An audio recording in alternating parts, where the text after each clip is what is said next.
क्या हाल चाल है दोस्तों? जल्दी से बताएं रसगुल्ला आर्मी, क्या हाल चाल है? क्या हाल चाल है? जल्दी से सारी की सारी रसगुल्ला आर्मी जुड़ जाए। गुल्लू भी जुड़ेगा, चाशनी भी जुड़ेगी, झंडू भी जुड़ेगा, डॉक्टर घोचू भी जुड़ेगा। डॉक्टर घोचू राम आप भी जुड़ जाओ, डॉक्टर घोचू भी जुड़ेगा, पापा की परियां भी जुड़ेगी, मम्मी के मगरमच्छ भी जुड़ेंगे। जल्दी से जुड़ जाओ, जल्दी से जुड़ जाओ, जल्दी से जुड़ जाओ। और एक बार ये भी बता दो, वेरी वेरी गुड मॉर्निंग, सुप्रभात। क्या बात, क्या बात, क्या बात। कोई तो रोक लो, ऐसी भी क्या बात है। जल्दी से सारे लोग जुड़ जाए और मुझे बताएं क्या ऑडियो एंड वीडियो एकदम क्लियर है। जल्दी से बताएं कि मुझे ऑडियो एंड वीडियो एकदम क्लियर है। जल्दी बताएं दोस्तों, जल्दी बताएं ऑडियो वीडियो क्लियर है। अगर क्लियर है तो स्क्रीन पे लिख दो क्लियर सर। फिर हम बड़ी ही खूबसूरत खूबसूरत सी बातें करेंगे आपसे। यस, क्या बात, क्या बात, क्या बात, क्या बात, क्या बात। गजब गजब। हाँ, बहुत सारे बच्चों के मैसेजेस मिले, सर क्यों नहीं आ रहे हो, कहां चले गए। मतलब इससे लग रहा है कि आप लोग मेरे को बहुत मिस कर रहे थे, मैं भी आपको मिस कर रहा था। अब मुझे बताओ, आप में से कितने लोग सीकर से हैं? जी हाँ, सीकर से कितनी जनता है? जल्दी से जल्दी से जल्दी से। जो सीकर के रहने वाले हैं, सीकर में पढ़ते हैं, सीकर से क्लास लेते हैं, वो एक बार स्क्रीन पे आग लगा दे ताकि मुझे ये पता चल जाए कि रसगुल्ला आर्मी के जवान भारत के किस किस कोने में फैले हुए हैं। सीकर राजस्थान से कितने लोग हैं? यस, सीकर राजस्थान से क्लास लेने वाली जनता जल्दी से बताएं, जल्दी से बताएं। यस, जल्दी जल्दी बताओ, जल्दी जल्दी, फर्स्ट क्लास, जल्दी फास्ट।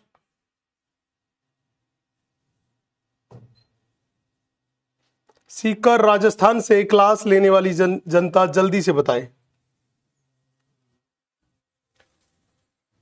क्या बात, जनता आ रही है सर सीकर से, सीकर से है, सीकर से है, सीकर से है। तो जो जनता सीकर से है उनको मैं बता दूं कि 2 तारीख को, हाँ 2 तारीख को संडे को हम आ रहे हैं आपके शहर सीकर में आप लोगों से रूबरू होने के लिए। तो दोस्तों आप सभी का इनविटेशन है, आप पक्का पक्का आइएगा, हम आ रहे हैं आप ही के शहर में। यस, मिलेंगे, गजब गजब बवंडर मचाएंगे रसगुल्ला आर्मी। तो ज्वाइन कीजिएगा हमें सीकर में 2 तारीख को, 2 तारीख को। बाकी सारी अपडेट मैं आपको समय समय पर देता रहूंगा। यस, अब मुझे बता दो, क्या बात है, क्या बात है। लखनऊ से, जौनपुर से, हाँ भैया उधर भी कभी आना हुआ तो आप लोगों को पक्का बता दिया जाएगा। यस, अब बता दो मुझे, ऑडियो और वीडियो तो एकदम क्लियर है। तो अब मेरे दोस्तों, मोह माया को त्याग कर, टेंशन फ्री होकर, दिमाग के खिड़की दरवाजे खोलकर, एकदम फैलकर, एकदम पसर कर बैठ जाओ, क्योंकि बड़ा ही बवंडर सा, बड़ा ही खूबसूरत सा लेक्चर होने वाला है। तो एक बार बता दो, are you ready? How is the जोश? कैसा जोश है? जल्दी बताओ, जल्दी बताओ, जल्दी बताओ, जल्दी बताओ, कैसा जोश है, कैसा जोश है? यस, जोश जबरदस्त है, जिंदाबाद है। हाँ जबरदस्त है, जिंदाबाद है सर। तो जबरदस्त जिंदाबाद ही जोश होना चाहिए, फिर कोई दिक्कत नहीं बचेगी। चलो भाई साहब, जबरदस्त जिंदाबाद जोश है। तो आपको याद होगा कि पिछले लेक्चर में हम लोग आपसे डिस्कस कर चुके थे कि अपने पास स्पर्म का, शुक्राणु का मार्ग क्या है, वो पूरा का पूरा मार्ग हम आप लोगों को बता चुके थे। अब हम बात कर रहे थे कि वृषण की संरचनात्मक तथा क्रियात्मक इकाई जो है वो सेमिनिफेरस ट्यूब्यूल है। कौन सी ट्यूब्यूल है? Seminiferous tubule. तो चलो भाई साहब, हम सबसे पहले आप लोगों से इस सेमिनिफेरस ट्यूब्यूल के बारे में ही थोड़ी सी बात कर लेते हैं। तो हम आप लोगों से जो बात करने जा रहे हैं वो किसके बारे में बात करने जा रहे हैं? सेमिनिफेरस ट्यूब्यूल के बारे में हम आपसे जो बात करने जा रहे हैं मेरे दोस्त, वो सेमिनिफेरस ट्यूब्यूल के बारे में बात करने जा रहे हैं। बड़े ध्यान से देखना, बड़े ध्यान से, बड़े इत्मीनान से देखिएगा। बेटा हमने बोला था कि सेमिनिफेरस ट्यूब्यूल जो होती है वो होती है टेस्टिकुलर लोब्यूल में। आप मान लीजिए अपने पास ये जो संरचना आपको दिखाई दे रही है, आप मान लीजिए अपने पास ये जो संरचना दिखाई दे रही है ये है टेस्टिकुलर लोब्यूल। ये मेरे पास क्या है, हमने बोला ये मेरे पास है टेस्टिकुलर लोब्यूल। ये मेरे पास है, ये मेरे पास जो संरचना है ये मेरे पास है टेस्टिकुलर लोब्यूल। ये जो संरचना मेरे पास, बेटा कंसंट्रेशन का लेवल बढ़ाना, बहुत प्यारा कंसेप्ट हम डील करने वाले हैं, टेस्टिकुलर लोब्यूल। हमने बोला एक टेस्टिकुलर लोब्यूल में कम से कम एक और ज्यादा से ज्यादा 3 सेमिनिफेरस ट्यूब्यूल होती है। कम से कम एक और ज्यादा से ज्यादा 3 सेमिनिफेरस ट्यूब्यूल एक टेस्टिकुलर लोब्यूल में होती है। ये लो भैया, एक सेमिनिफेरस ट्यूब्यूल, दूसरी और तीसरी। हमने मान लिया कि यहां पर ये जो दिखाई दे रही है ये अपने पास 3 सेमिनिफेरस ट्यूब्यूल है। बच्चे जब हमने इन सेमिनिफेरस ट्यूब्यूल को देखा तो क्या देखा कि हर एक सेमिनिफेरस ट्यूब्यूल जो थी उस हर एक सेमिनिफेरस ट्यूब्यूल में हमने देखा यहां पर 2 अपने पास लेयर दिखाई दी। कितनी लेयर दिखाई दी? यहां पर 2 लेयर यहां पर दिखाई दी, 2 लेयर यहां पर दिखाई दी। हर एक सेमिनिफेरस ट्यूब्यूल की कितनी लेयर दिखाई दी? 2 लेयर दिखाई दी।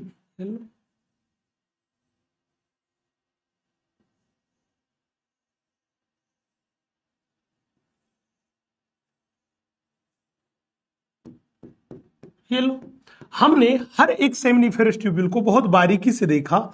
जब बारीकी से देखा तो पता ये चला कि उसमें कितनी लेयर्स है। हमने बोला कि उसमें कुल मिला के 2 लेयर हमें दिखाई दी। एक लेयर जो थी वो तो ये पीले वाली लेयर, ये जो पीले रंग वाली लेयर है इसको बोलते हैं ट्यूनिका प्रोप्रिया। इसको अपन बोलते हैं ट्यूनिका, इसको अपन बोलते हैं ट्यूनिका प्रोप्रिया।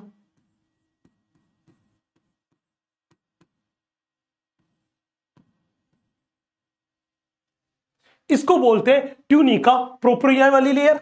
अपने पास बात करके चले तो अपने पास ये वाली जो सफेद वाली सेल्स की जो लेयर है, यस, ये सफेद रंग वाली जो सेल की लेयर है इसको अपन बोलते हैं जनन उपकला। इसको क्या बोलते हैं मेरे बच्चे? इसे बोलते हैं जनन उपकला, इसे बोलते हैं जनन उपकला। ये मेरे पास जनन उपकला है। जब भी बोले कि सर इस जनन उपकला की क्या कहानी थी, भैया ये जनन उपकला जो मेरे पास है ये मेरे पास है सरल घनाकार उपकला। ये मेरे पास है सरल घनाकार उपकला। पूछेगा गुरुजी इस जनन उपकला को देखे तो, बेटा जब इस जनन उपकला को देखोगे तो इस जनन उपकला में हमें 2 प्रकार की कोशिकाएं दिखाई देगी। इस जनन उपकला में हमें 2 प्रकार की कोशिकाएं दिखाई देगी। बोला कौन सी 2 प्रकार की? हमने बोला एक कोशिका तो सफेद वाली और दूसरी कोशिका मैंने यहां पे ये बना दी, दूसरी कोशिका यहां पे मैंने ये बना दी। तो यहां पर 2 प्रकार की कोशिकाएं दिखाई देगी, एक तो सफेद वाली और दूसरी कोशिका मैंने ये बना दी। एक तो सफेद वाली और दूसरी कोशिका मैंने ये बना दी। हमने बोला यहां पर 2 प्रकार की कोशिकाएं दिखाई देगी। तो जनन उपकला में जब भी पूछे कितने प्रकार की कोशिका, हमने बोला यहां पर होती है 2 प्रकार की कोशिकाएं। यहां पर होती है, वो होती है 2 प्रकार की कोशिकाएं।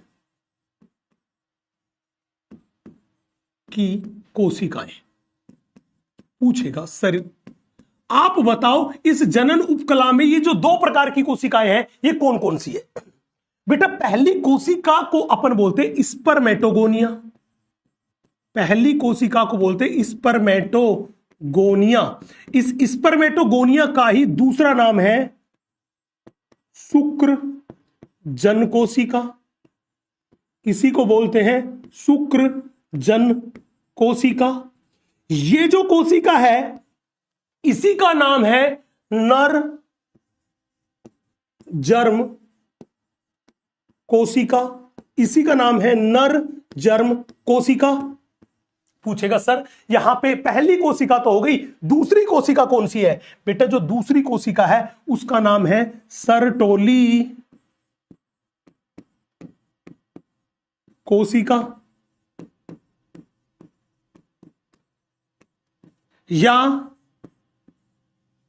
या इसी को बोलते हैं बेटा नर्स कोशिका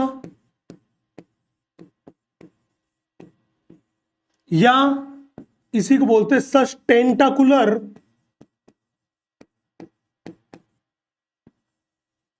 कोशिका। ये सारे के सारे नाम किसके हैं? ये सारे के सारे नाम इस सर्टोली कोशिका के हैं, इस सर्टोली कोशिका के हैं। चले भैया बड़े ध्यान से देखना, हमने बोला ये पूरा का पूरा एक, ये जो मेरे पास गोल मटोल था ये क्या थी? ये मेरे पास थी सेमिनिफेरस ट्यूब्यूल। ये पूरी की पूरी जो एक मुझे दिखाई दे रही है बच्चे, ये मेरे पास क्या थी? ये पूरी की पूरी एक जो मुझे दिखाई दे रही है यही मेरे पास, ये पूरी की पूरी जो मेरे पास है यही मेरे पास है सेमिनिफेरस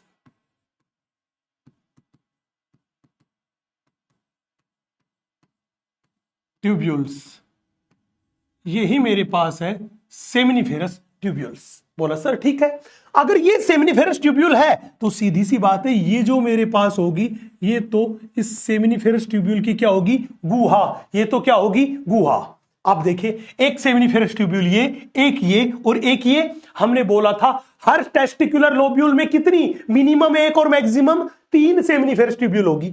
अब एक चीज आप नोट कर रहे होंगे मेरे बालक कि अपने पास ये जो सेमिनिफेरस ट्यूब्यूल है, अगर इनके बीच में देखें तो इन सेमिनिफेरस ट्यूब्यूल के बीच में अवकाश है। जैसे इन दोनों के बीच में ये अवकाश, ये खाली जगह, ये खाली जगह। तो सेमिनिफेरस ट्यूब्यूल के बीच में ये जो अवकाश है इसे बोलते हैं अंतराली अवकाश।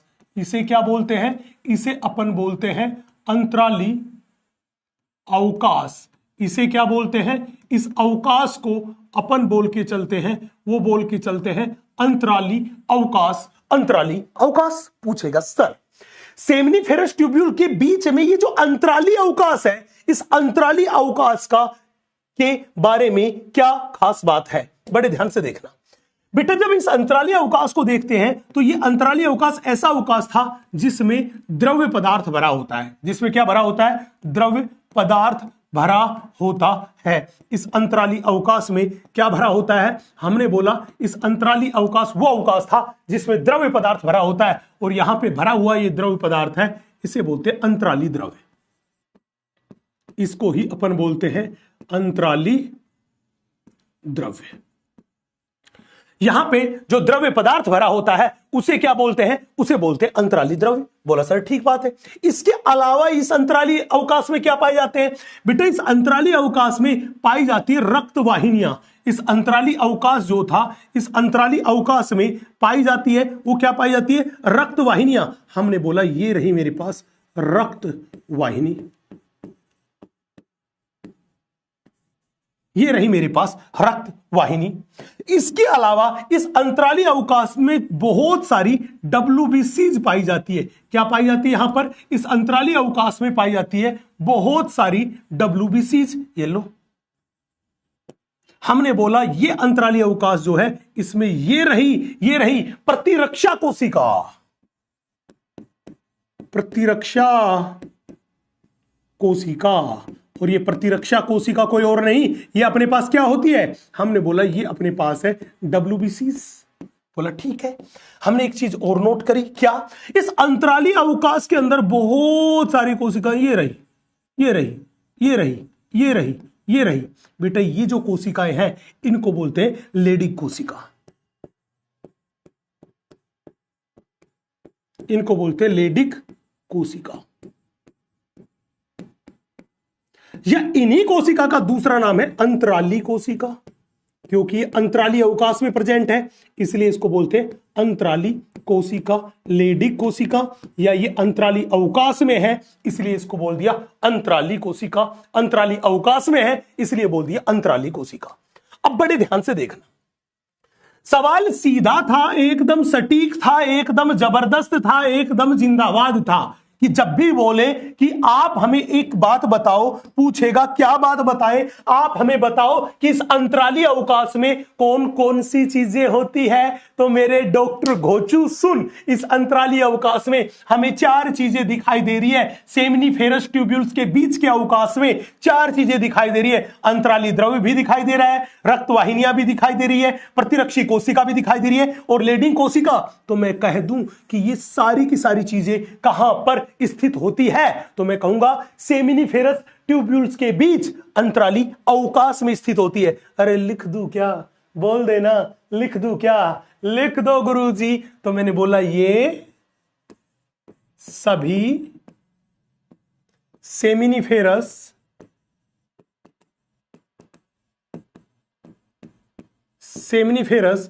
ट्यूब्यूल्स के बीच अंतराली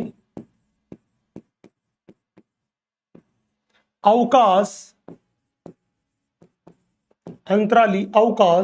में स्थित होते हैं।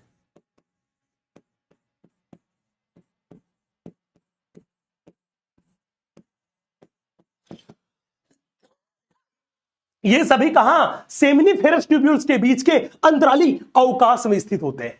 पूछेगा गुरुजी, हमने कहा अरे डॉक्टर गोचू बता क्या पूछता है। सर हमें ये तो पता हो गया कहानी, लेकिन अगर बताओ एक सेमिनिफेरस ट्यूब्यूल को बाहर निकाले और फिर हम स्टडी करें तो आप हमें पहले तो ये बताना कि ये लेडी कोशिका जो है, ये लेडी कोशिकाएं क्या काम करती है, पहली बात ये जो यहां पे है। फिर हमें बताना कि सेमिनिफेरस ट्यूब्यूल में जो दो प्रकार की कोशिका थी, दैट इज स्पर्मेटोगोनिया और सर्टोली कोशिका, ये कोशिकाएं क्या काम करती है, कैसे काम करती है। भाई बिल्कुल मैं ये बात बताता हूं, लेकिन पहले इतनी सी बात छापो, जल्दी से छापो, इतनी सी बात छाप लो रे। ए झंडू छाप बेटा छाप, जल्दी से इतनी सी बात छापो,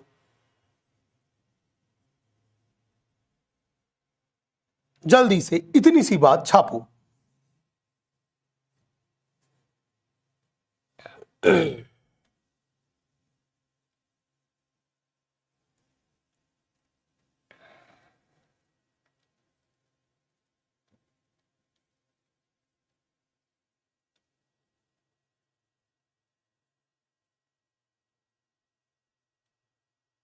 जल्दी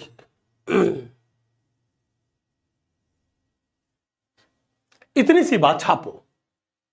छापा? बोला गुरुजी छाप लिया। अब मैं आपको बता के चलता हूं कि ये लेडी कोशिका क्या काम करती है, ये स्पर्मेटोगोनिया क्या काम करती है, ये सर्टोली सेल जो है ये क्या काम करती है। हम एक एक के बारे में बात करते हैं, बहुत डिटेल में, बहुत सलीके से बात करते हैं। यस, ये लो भाई साहब छापा डॉक्टर गोचू। तो मैं आगे की कहानी बता रहा हूं, बड़े ध्यान से देखना।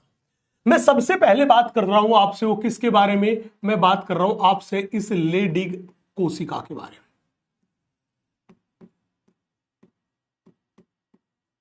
कि ये लेडी कोशिका जो है ये क्या काम करती है, पहली बात। फिर हम आपसे बात करेंगे स्पर्मेटोगोनिया के बारे में,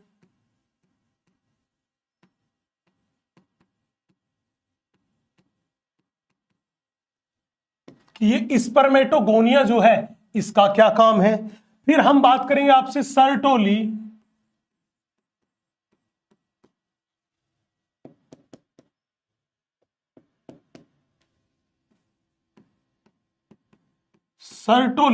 सेल के बारे में, कि ये सर्टोली सेल जो है, ये सर्टोली सेल क्या काम करती है। तो हम इन तीनों के बारे में एक एक करके बात करेंगे, यस। तो आर यू रेडी?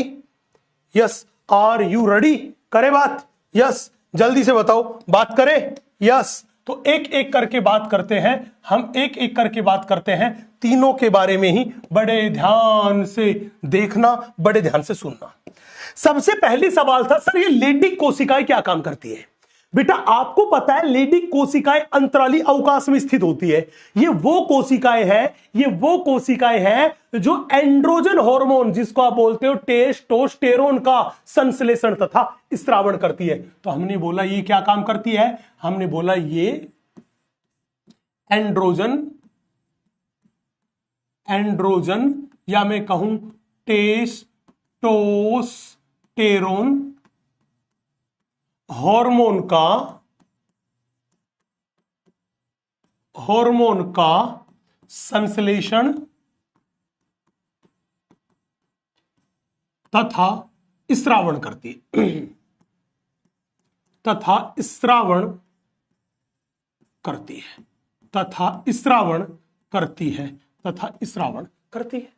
नेक्स्ट, दूसरी कोशिका का नाम है स्पर्मेटोगोनिया। यार इसे बोला था शुक्राणु जन कोशिका। शुक्राणु जन का मतलब, शुक्राणु का मतलब शुक्राणु, और जन का मतलब पैदा करना, मतलब ये वो कोशिका थी जो शुक्राणुओं का निर्माण करती है। तो मैंने बोला ये शुक्राणुओं के, ये शुक्राणुओं के निर्माण के लिए उत्तरदायी है, निर्माण के लिए उत्तरदायी है। ये शुक्राणुओं के निर्माण के लिए उत्तरदायी है। कौन सी कोशिका? स्पर्मेटोगोनिया जो है ये शुक्राणुओं के निर्माण के लिए उत्तरदायी है। अब अपने पास बच गई सर्टोली कोशिका। क्या बच गई? सर्टोली कोशिका। पूछेगा सर ये सर्टोली कोशिका क्या काम करती है? भैया आप देखो, स्पर्मेटोगोनिया में शुक्राणु बनते हैं, बोला हां, तो एग्जैक्टली में ये क्या काम करती है? शुक्राणु जन तथा शुक्राणुओं को पोषण प्रदान करती है। तो सबसे पहला काम इसका क्या था? शुक्राणुओं को पोषण प्रदान करना, पोषण प्रदान करती है। पहला काम क्या करती है? पहला काम ये शुक्राणुओं को पोषण प्रदान करती है। बोला सर ठीक बात है, और क्या काम करती है? बेटा शुक्राणु जो है उस शुक्राणु के एक्सिस आवश्यकता से अधिक कोशिका द्रव्य का भक्षण करती है। हमने बोला शुक्राणु के अत्यधिक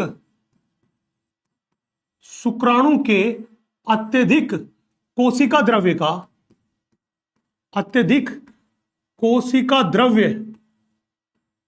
का भक्षण करती है, शुक्राणु के अत्यधिक कोशिका द्रव्य का भक्षण करती है। बोला और क्या काम करती है? बेटा आपको बता दूं, ये सर्टोली कोशिका जो थी, ये सर्टोली कोशिका थी, ये कई सारे हार्मोन का स्रावण करती है। तो हमने बोला ये कई सारे हार्मोन का स्रावण करती है, जिसका नाम है ABP। इस ABP जिसको बोलते हैं एंड्रोजन बाइंडिंग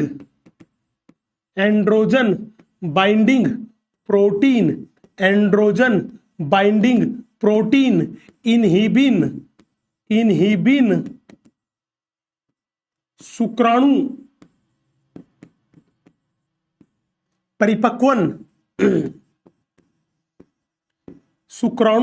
परिपक्वन कारक आदि का स्रावण करती है,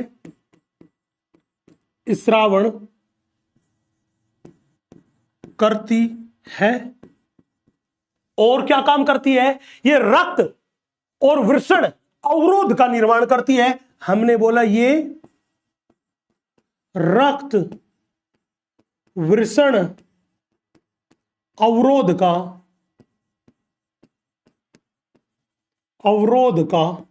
निर्माण करती है,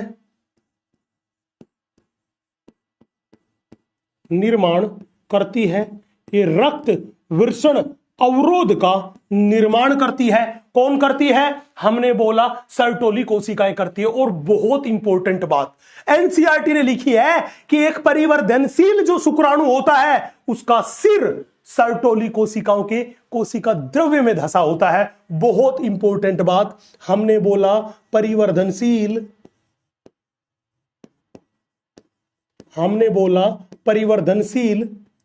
शुक्राणु का सिर सर्टोली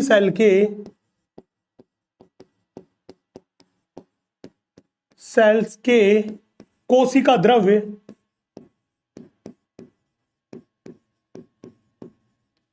द्रव्य में धसा होता है।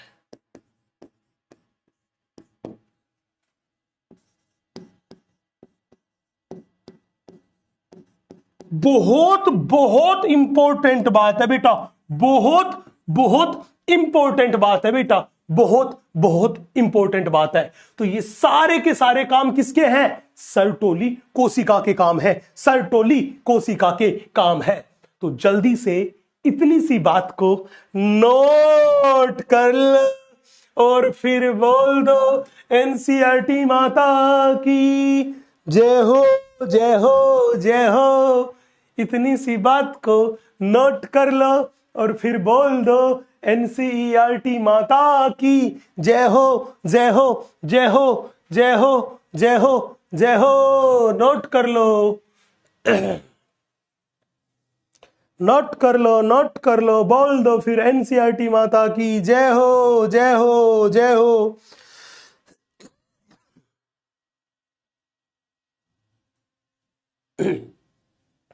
नोट किया? बोला हाँ जी। ताबड़तोड़ रसगुल्ला भी ताबड़तोड़ यार, गजब, बवंडर, जिंदाबाद। क्या बात है, क्या बात है, दिन बना दिया।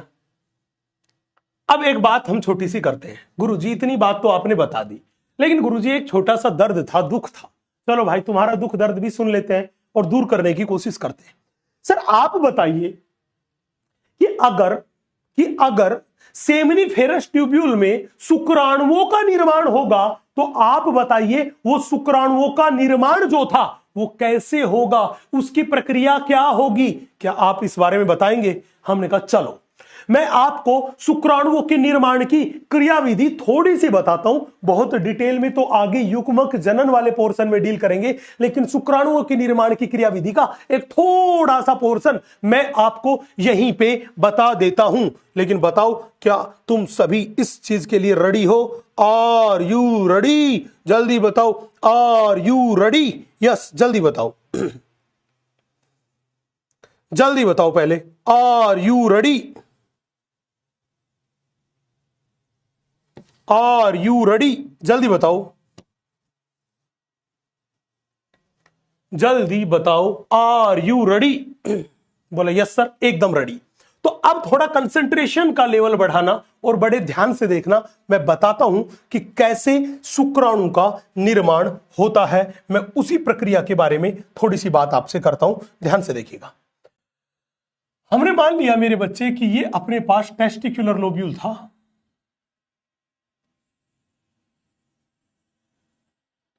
और इस टेस्टिकुलर लोब्यूल में हमने मान लिया ये मेरे पास सेमिनिफेरस ट्यूब्यूल है।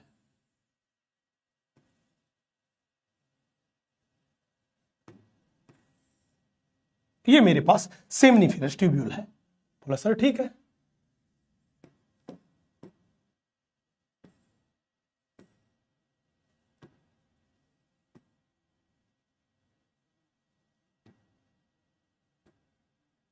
ये मेरे पास सेमिनिफेरस ट्यूब्यूल है। बोला सर ठीक है। हमने क्या देखा कि हर एक सेमिनिफेरस ट्यूब्यूल को बड़े ध्यान से आप देखोगे, शिद्दत से देखोगे तो उसमें बहुत सारी कोशिकाएं मिलेगी। ये लीजिए, ये बहुत सारी कोशिकाएं दिखाई दे रही है।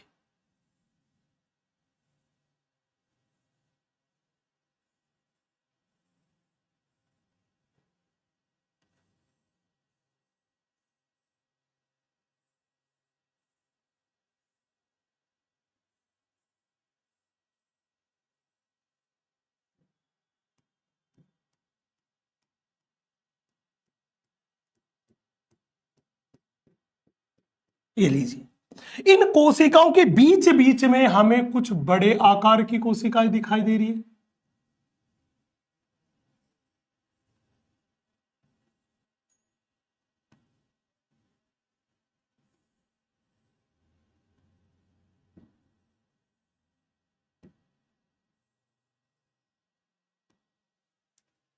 बड़े बड़े आकार की कोशिकाएं दिखाई दे रही है। हम सीधी सी बात करते हैं बेटा, हम सीधी सी बात करते हैं। एग्जैक्टली में ये जो हरे रंग की कोशिका हमें दिखाई दे रही है बेटा, इन हरे रंग की कोशिकाओं को, ये जो हरे रंग की कोशिका हमें दिखाई दे रही है बच्चे, इन हरे रंग की कोशिकाओं को हम बोल के चलते हैं इस पर मेटोगोनिया, इस पर मेटोगोनिया। तो बेटा ये जो हरे रंग की कोशिकाएं जो मुझे दिखाई दे रही है, इन हरे रंग की कोशिकाओं को अपन बोल के चलते हैं इस पर मेटोगोनिया। ये हरे रंग की कोशिकाएं जो मुझे दिखाई दे रही मेरे बच्चे, इन हरे रंग की कोशिकाओं को बोलते हैं स्पर्मेटोगोनिया। बोला सर ठीक बात है। यहां पर देखो ये जो मेरे को कोशिकाएं दिखाई दे रही है, इन कोशिकाओं को अपन बोल के चलते मेरे बच्चे सर्टोली सेल्स। ये जो कोशिकाएं हैं इन कोशिकाओं को बोल के चलते हैं, वो बोल के चलते हैं सर्टोली सेल्स। इन कोशिकाओं को बोल के चलते हैं सर्टोली सेल। इन कोशिकाओं को बोल के चलते हैं सर्टोली सेल। यहां पे बेटा मेरे को कुछ कोशिकाएं दिखाई दे रही, ये कोशिकाएं, ये जो कोशिकाएं मुझे दिखाई दे रही मेरे बच्चे, इन कोशिकाओं को अपन बोल के चलते हैं, ये जो कोशिकाएं हमें दिखाई दे रही है इन कोशिकाओं को अपन बोल के चलते हैं लेडिंग सेल्स। इन कोशिकाओं को बोल के चलते हैं अपन, वो बोल के चलते हैं लेडिंग सेल। चले भैया, यहां पे देखो मैंने बोला था कि इन सर्टोली कोशिकाओं के कोशिका द्रव्य में परिवर्तनशील शुक्राणु का सिर धसा होता है। तो हमने बोला ये परिवर्तनशील शुक्राणु था, इसका सिर यहां पे इस कोशिका के कोशिका द्रव्य में धसा हुआ है, कोशिका द्रव्य में धसा हुआ है, कोशिका द्रव्य में धसा हुआ है।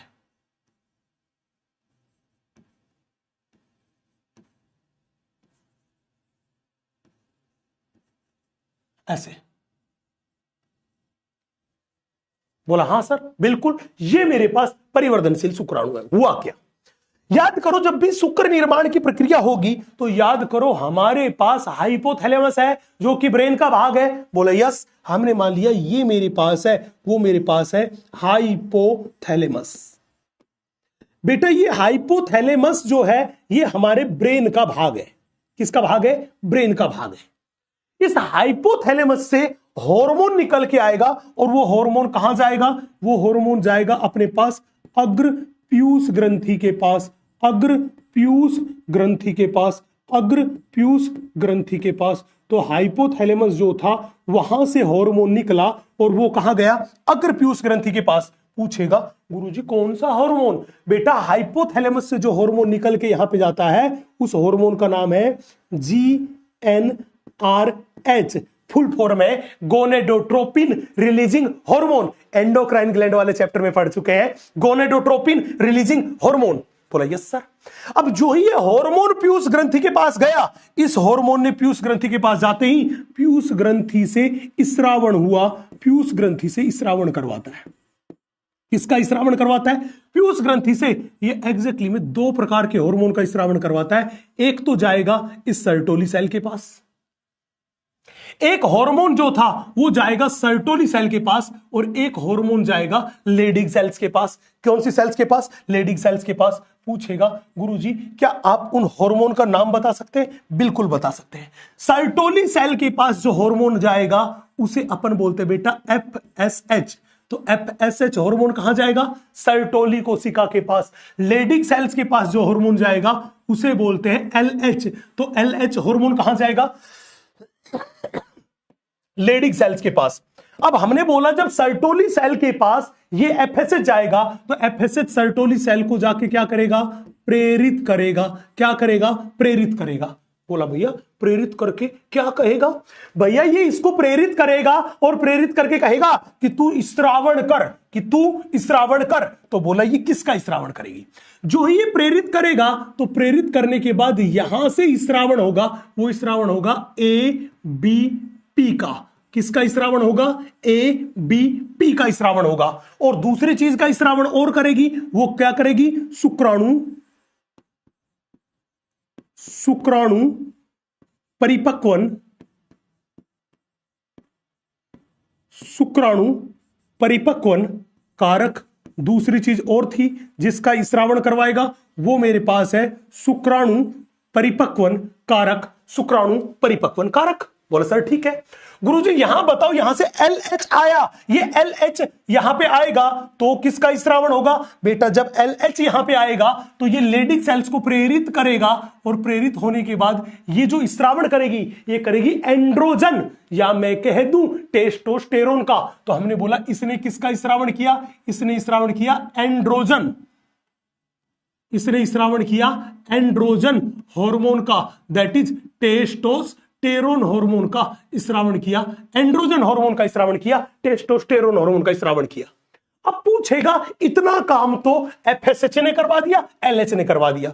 अब ध्यान रखना, जब भी पूछे क्या एफएसएच हार्मोन का गैमिट के निर्माण में कोई रोल है, आप कहोगे हां रोल है, लेकिन एफएसएच हार्मोन कभी भी स्पर्मेटोगोनिया पे काम नहीं करता। एफएसएच हार्मोन सीधा जाके किस पे काम करता है? सर्टोली कोशिकाओं पे। और सर्टोली कोशिकाओं से क्या बनाता है, क्या बनवाता है? एबीपी।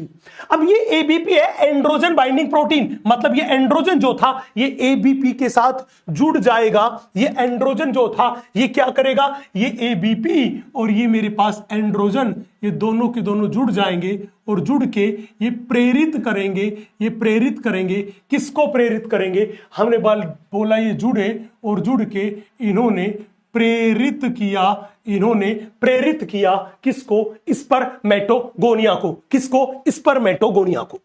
अब मेरे पास कहानी शुरू हो चुकी है, ध्यान से देखना। जब इन दोनों ने स्पर्मेटोगोनिया को, स्पर्म मदर सेल को, नर जर्म कोशिका को जब इसने प्रेरित किया तो स्पर्मेटोगोनिया से क्या बना? हमने बोला जब स्पर्मेटोगोनिया को प्रेरित किया तो स्पर्मेटोगोनिया से बनी प्राथमिक, तो इससे बनी प्राथमिक स्पर्मेटोसाइट।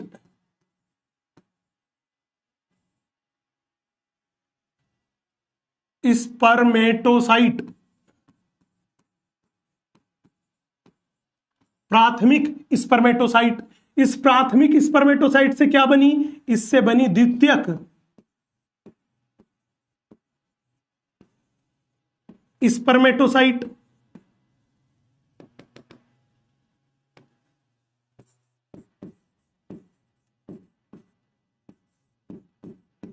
द्वितीयक स्पर्मेटोसाइट, प्राथमिक स्पर्मेटोसाइट से बनी द्वितीयक स्पर्मेटोसाइट। बोला कैसे बनी? बेटा इस प्राथमिक स्पर्मेटोसाइट में हुआ मियोसिस, मियोसिस फर्स्ट, इसमें हुआ मियोसिस फर्स्ट, प्रथम अर्धसूत्री विभाजन हुआ जिससे बनी द्वितीयक स्पर्मेटोसाइट। फिर ये द्वितीयक स्पर्मेटोसाइट जो थी इससे निर्माण हुआ किसका? स्पर्मेटिड का। द्वितीयक स्पर्मेटोसाइट से किसका निर्माण हुआ? स्पर्मेटिड, स्पर्मेटिड का निर्माण हुआ। स्पर्मेटिड का निर्माण हुआ, स्पर्मेटिड का निर्माण हुआ।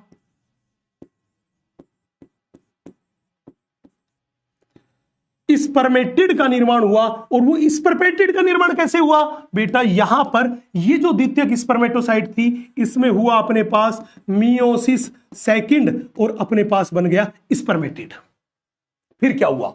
बेटा अभी इस स्पर्मेटिड से परिपक्व स्पर्म बनना बाकी है, स्पर्मेटिड से परिपक्व स्पर्म बनना बाकी है। तो बोलेगा कि इस स्पर्मेटिड से परिपक्व स्पर्म जिसको अपन बोलते हैं स्पर्मेटोजोआ कैसे बने? तो हमने बोला स्पर्मेटिड से क्या बनेगा? स्पर्म बनेगा, परिपक्व स्पर्म बनेगा जिसे अपन बोलते हैं स्पर्मेटोजोआ,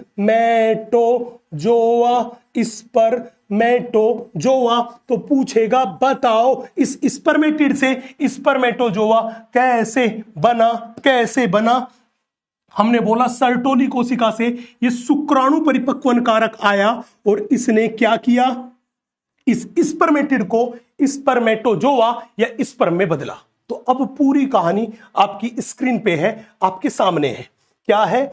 आप देखो स्पर्मेटोगोनिया से और ये बन गया स्पर्मेटिड। स्पर्मेटोगोनिया से स्पर्मेटिड बनने तक की प्रक्रिया को बोलते हैं स्पर्मेटोसाइटोजेनेसिस, स्पर्मेटोसाइटोजेनेसिस, स्पर्मेटोसाइटोजेनेसिस। और अगली बात कोई पूछे कि सर यहां पे स्पर्मेटिड से स्पर्म बना, इस प्रक्रिया को क्या बोलते हैं? बेटा स्पर्मेटिड से स्पर्म बनने की प्रक्रिया को बोलते हैं स्पर्मियोजेनेसिस।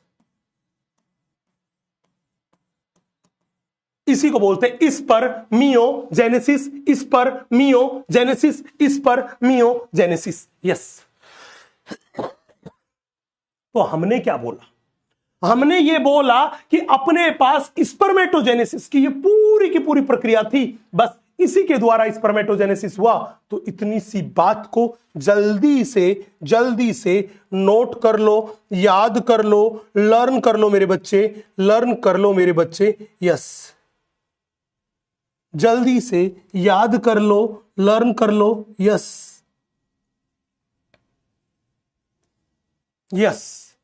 जल्दी से याद कर लो, लर्न कर लो मेरे बच्चे, यस। फिर हम एनसीईआरटी माता की कुछ बातें आपको बताते हैं कि एनसीईआरटी माता क्या बोली, कैसे बोली, ये बात एनसीईआरटी माता की हम आपको बताते हैं। जल्दी से पहले इतनी सी बात को पढ़ो, अच्छे से लर्न करो, नोट करो।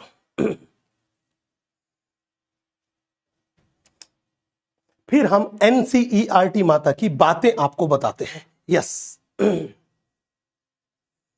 अरे नोट किया क्या डॉक्टर घोचू, नोट किया क्या डॉक्टर घोचू ने? अगर डॉक्टर घोचू ने नोट कर लिया तो भाई एनसीईआरटी माता की लाइन पढ़ ले, एनसीईआरटी माता की लाइन पढ़ ले। जल्दी बताओ डॉक्टर घोचू, क्या एनसीईआरटी माता की लाइन पढ़ लें क्या? जल्दी बता डॉक्टर घोचू, क्या एनसीईआरटी माता की लाइन पढ़ लें क्या? यस।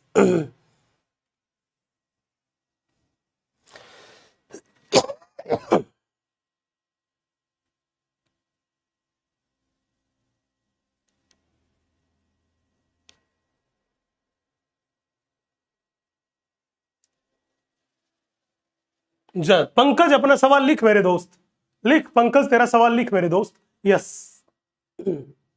चलो भाई, मैं तब तक एनसीईआरटी माता की लाइन पे फोकस करता हूं कि हमारी एनसीईआरटी माता क्या बोली। बड़े ध्यान से देखना बेटा। सबसे पहले तो हमारी एनसीईआरटी माता जो है, उस एनसीईआरटी माता ने ये डायग्राम बना के दे रखा है। आप इस डायग्राम को बड़े इत्मीनान से देखिएगा, बड़े प्यार से देखिएगा, यस। उसके बाद हम एनसीईआरटी माता की ये कुछ लाइन भी आप लोगों से डिस्कस कर लेंगे। जी हां, एनसीईआरटी माता की ये कुछ लाइंस थी, ये लाइंस भी आपसे हम डिस्कस कर लेंगे, यस। चले देखो, सबसे पहले एनसीईआरटी माता ने डायग्राम दे रखा है। इस डायग्राम में आप क्लियरली देख रहे होंगे। पहले इस वाले डायग्राम का अपन एक्सप्लेनेशन करते हैं। इस डायग्राम में यहां पे लिख रखा है, ये मेरे पास है सर्टोली कोशिकाएं। चले, यहां पे मेरे पास ये है स्पर्मेटोगोनिया, ये मेरे पास अंतराली कोशिकाएं हैं। और अंतराली कोशिकाएं किसको बोला था? लेडिंग कोशिकाओं को। और ये जो मेरे पास दिखाई दे रहे ये शुक्राणु है। अब इस डायग्राम को यहां पे देखना बेटा, ये मेरे पास क्या है? स्पर्मेटोगोनिया। ये मेरे पास क्या है? स्पर्मेटोगोनिया। बड़े ध्यान से देखना, स्पर्मेटोगोनिया के बाद ये क्या है? ये है प्राथमिक स्पर्मेटोसाइट। ये मेरे पास है द्वितीयक स्पर्मेटोसाइट। ये मेरे पास जो है, ये मेरे पास है स्पर्मेटिड।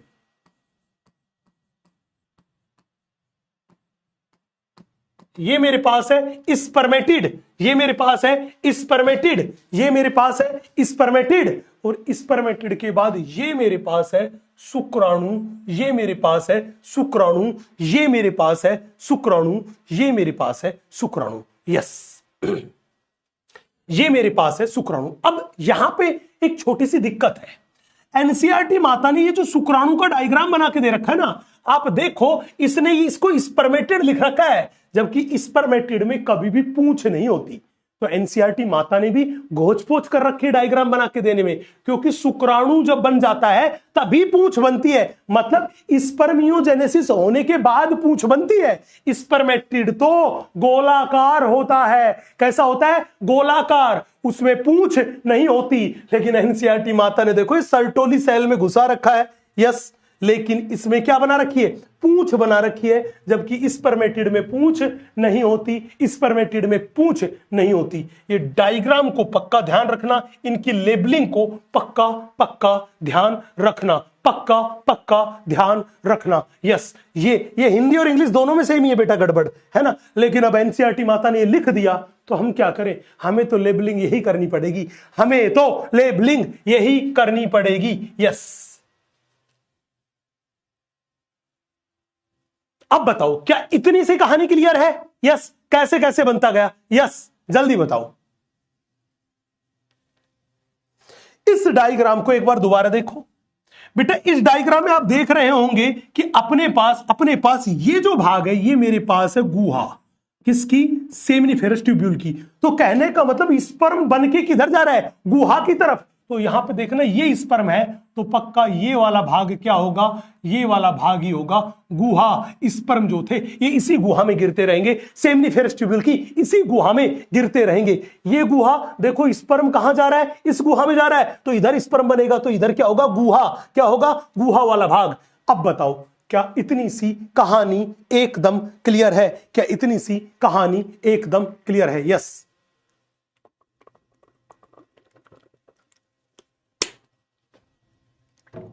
हाँ भाई, ऋषिपु कुमार, हर्षित सर को भी बोलना प्रणाम। प्रणाम देवता प्रणाम।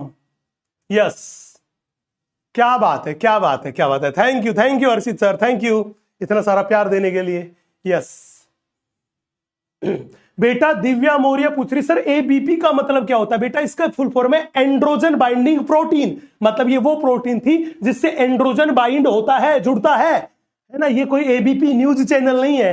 यस, एबीपी न्यूज चैनल नहीं है। यस, नहीं बेटा ये डायग्राम कोई भी नहीं बनाने, बस केवल आपको याद रखने हैं। यस, मैं एनसीईआरटी माता की अगली कहानी आपको सुनाता हूं, बड़े ध्यान से देखो, बड़े ध्यान से देखो। एनसीईआरटी माता की अगली कहानी सुनाता हूं। एनसीईआरटी माता की एक एक लाइन को बड़ी शिद्दत से हम यहां पढ़ने की कोशिश करते हैं। देखिएगा मेरे दोस्त, ये कह रहा है प्रत्येक वृषण पालिका के बारे में पूछ रहा है। 1 से लेकर 3 अति कुंडलित सेमिनिफेरस ट्यूब्यूल पाई जाती है, इनमें शुक्राणु पैदा किए जाते हैं। हाँ, अब कह रहा है प्रत्येक शुक्रजन नलिका के भीतरी भाग में 2 प्रकार की कोशिकाएं से अस्त्रित होता है। पहली जिसको बोलते हैं स्पर्मेटोगोनिया या नर जर्म कोशिका, और दूसरी मेरे पास है सर्टोली कोशिका। तो सेमिनिफेरस ट्यूब्यूल जो थी उसके अंदर कितने प्रकार की कोशिका? उसकी भित्ति में 2 प्रकार की, एक तो स्पर्मेटोगोनिया, दूसरी सर्टोली कोशिका। स्पर्मेटोगोनिया में क्या करता है? इसमें अर्धसूत्री विभाजन के फलस्वरूप शुक्राणुओं का निर्माण करती है। शुक्राणुओं के निर्माण की पूरी प्रक्रिया मैंने बता दी कैसे करती है ना। जबकि सर्टोली कोशिका जर्म कोशिकाओं को पोषण प्रदान करती है, पोषण प्रदान करती है, पोषण प्रदान करती है, पोषण प्रदान करती है। अब ये कह रहा है शुक्रजनक नलिकाओं के बाहरी क्षेत्र को अंतराली अंतराली अंतराली अवकाश कहते हैं। याद करो, सेमिनिफेरस ट्यूब्यूल जो थी उनके बाहर के क्षेत्र को क्या बोला था? अंतराली अवकाश। उसमें छोटी छोटी रुधिर नलिकाएं प्रेजेंट थी, रक्तवाहिनियां उपस्थित थी, उसमें अंतराली कोशिकाएं उपस्थित थी, जिसको हमने बोला था लीडिंग सेल्स, जिनको हमने बोला था लीडिंग कोशिकाएं। उसमें ये लीडिंग कोशिकाएं थी। लीडिंग कोशिकाएं क्या काम करती है? एंड्रोजन हार्मोन, टेस्टोस्टेरोन हार्मोन का स्रावण करती है। हमने बोला उसी अवकाश में कुछ प्रतिरक्षात्मक कोशिकाएं प्रेजेंट थी, कुछ विशेष कोशिकाएं, कुछ अन्य कोशिकाएं प्रतिरक्षा कोशिकाएं थी, जिनका काम था प्रतिरक्षा प्रदान करना, प्रतिरक्षा प्रदान करना, प्रतिरक्षा प्रदान करना। अब बताओ क्या यहां तक की कहानी क्लियर है? बेटा अभी जो मैंने डायग्राम बनाया उस डायग्राम में केवल इन्हीं बातों को समझाया है, केवल इतनी सी बात ही बताई है। यस यस,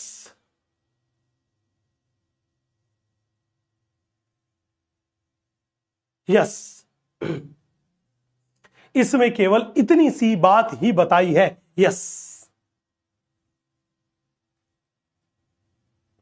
महेश बेटा एक बार लेक्चर को पीछे करके दोबारा देख लेना। जब मैंने एनसीईआरटी का डायग्राम एक्सप्लेन किया तो एक बार लेक्चर को दोबारा पीछे करके देख लेना, रिकॉर्डेड मिल जाएगा तब, है ना, कनेक्ट हो जाएगा। यस, कोई मुश्किल काम नहीं है। जल्दी बताओ भाई, एनसीईआरटी की ये सारी लाइंस मैं डिस्कस कर चुका हूं। अगर इतनी कहानी क्लियर है, इतनी कहानी क्लियर है तो फिर मैं थोड़ा सा आगे चलता हूं, थोड़ा सा आगे चलता हूं। यस, देखो भाई साहब, अरे चले क्या? कसम खा के कहो, मुस्कुरा के कहो, सर आप आगे बढ़ो, हम आपके साथ हैं, हम आपके साथ हैं, जल्दी बोल दो। कहां गए रे डॉक्टर गौचू?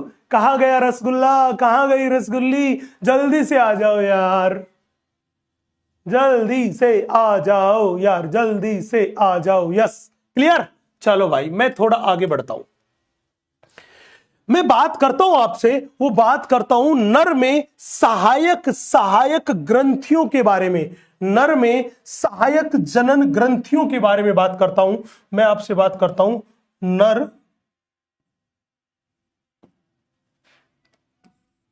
नर सहायक नर सहायक जनन ग्रंथियां।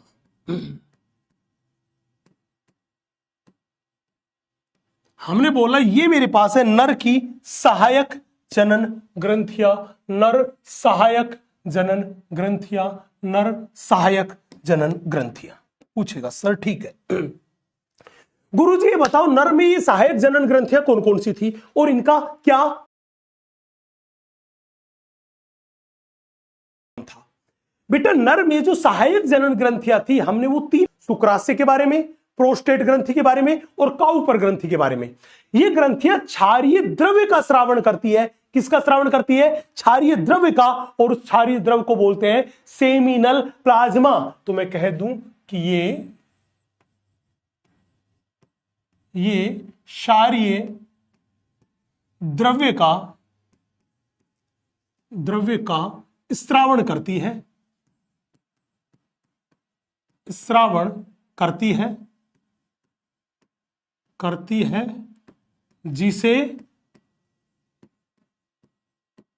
जिसे सेमिनल प्लाज्मा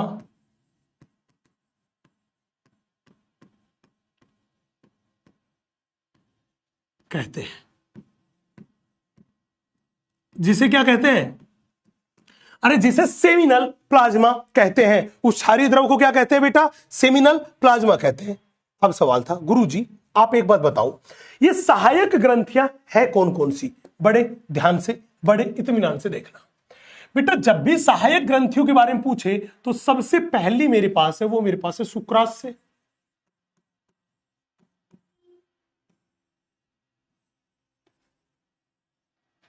दूसरी ग्रंथि मेरे पास है वो है प्रोस्टेट ग्रंथि।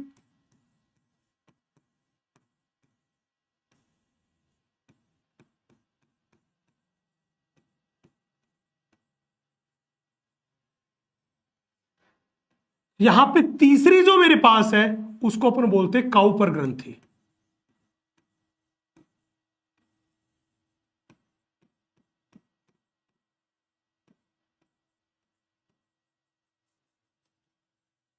उसको अपन बोलते हैं काउपर ग्रंथि। एक एक करके बात करते हैं।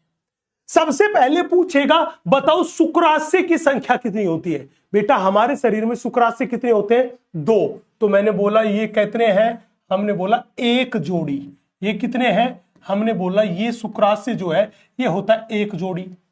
बेटा प्रोस्टेट ग्रंथि की संख्या केवल एक है, इसलिए मैंने बोला ये मेरे पास है अयुग्मित ग्रंथि। ये मेरे पास है अयुग्मित ग्रंथि क्योंकि इसकी संख्या केवल और केवल कितनी है? एक। जबकि काउपर्स ग्रंथि जो है वो भी मेरे पास है एक जोड़ी, ये भी मेरे पास है एक जोड़ी, 1 पेयर। बोला सर ठीक है। अब कहानी थी गुरुजी शुक्राशय के बारे में बताओ।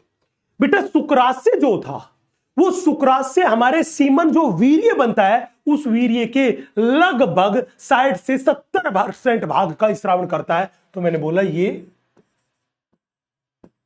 वीर्य जिसको अपन बोलते हैं सीमन के 60 से 70% भाग का स्रावण करता है।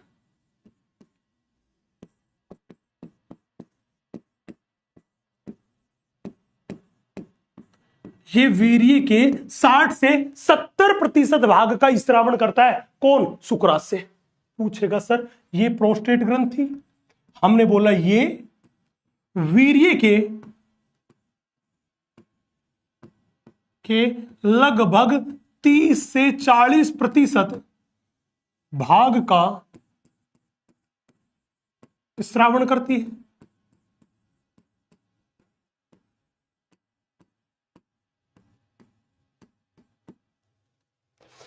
हमने बोला जब भी पूछे काउपर्स ग्रंथि, बेटा काउपर्स ग्रंथि का वीर्य के निर्माण में बहुत कम योगदान होता है, वीर्य के निर्माण में बहुत कम योगदान होता है। तो हमने बोला वीर्य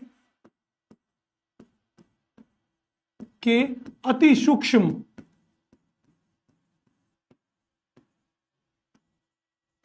भाग का स्रावन करती है।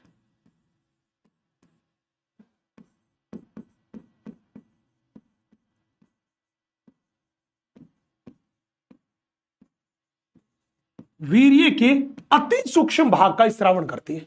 बोला सर ठीक है, पर गुरुजी एक बात तो बताओ, क्या आपने बोला वीर्य के निर्माण में सबसे ज्यादा योगदान किसका? हमने बोला सबसे ज्यादा योगदान तो शुक्रास्य का है। पूछेगा सर इस शुक्रास्य द्रव्य को देखें तो शुक्रास्य द्रव्य जो था उसमें होता क्या है? बेटा शुक्रास्य से निकलने वाले शुक्रास्य द्रव्य को देखोगे तो मैंने बोला इसमें क्या क्या होता है, तो मैंने बोला ये कुछ एंजाइम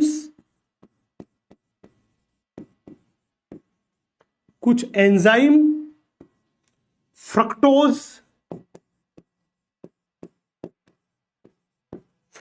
शुगर आदि का स्रावन करता है।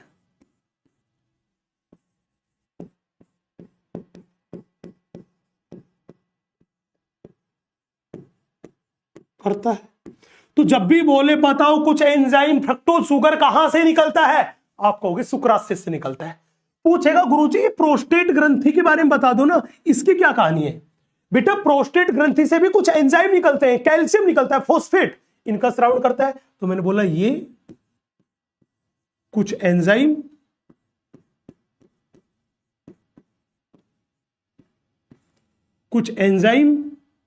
कैल्शियम फॉस्फेट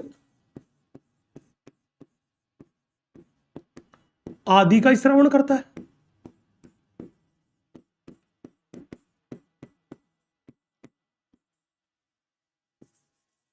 करती है। बोला सर ठीक है, अब गुरुजी ये बताओ इस काउपर ग्रंथि की क्या कहानी? बेटा ये काउपर ग्रंथि जो है, ये काउपर ग्रंथि वीर्य के निर्माण में तो बहुत कम भाग लेती है, लेकिन ये क्या काम करती है? आपको पता है कि नर में मूत्र मार्ग जो था उस मूत्र मार्ग से ही तो मूत्र का निष्कासन होता है और उसी भाग से शुक्राणु और वीर्य बाहर निकलता है। तो एग्जैक्टली में ये मूत्र मार्ग की अम्लता को उदासीन करने का काम करती है, ये मूत्र मार्ग की अम्लता को उदासीन करती है। तो मैंने बोला इसका स्राव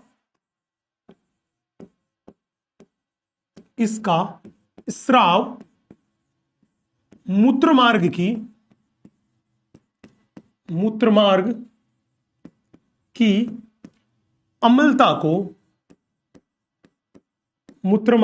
अम्लता को उदासीन करता है, उदासीन बनाता है। ये मूत्र मार्ग की अम्लता को क्या बनाता है? उदासीन बनाने का काम करता है। कौन? हमने बोला काउपर ग्रंथि का स्राव। दूसरी बड़ी बात, बेटा जब सीसन को वजाइना में प्रवेश कराएंगे तो घर्षण होगा, घर्षण की वजह से इंजरी हो सकती है, कोई चोट लग सकती है। तो एग्जैक्टली में इनका स्रावी पदार्थ है वो सीसन के स्नेहन का कार्य करता है, उसे चिकना बनाने का कार्य करता है ताकि उसे वेजाइना में, योनि में आसानी से प्रवेश कराया जाए। तो मैंने बोला इसका स्राव सीसन के स्नेहन का कार्य करता है।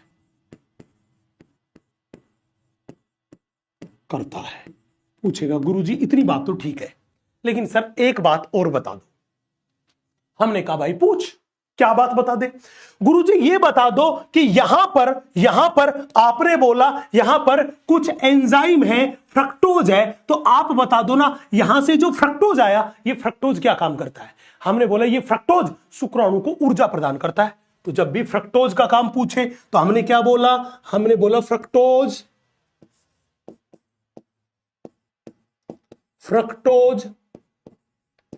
शुक्राणुओं को, फ्रक्टोज शुक्राणुओं को ऊर्जा प्रदान करता है, ऊर्जा प्रदान करता है।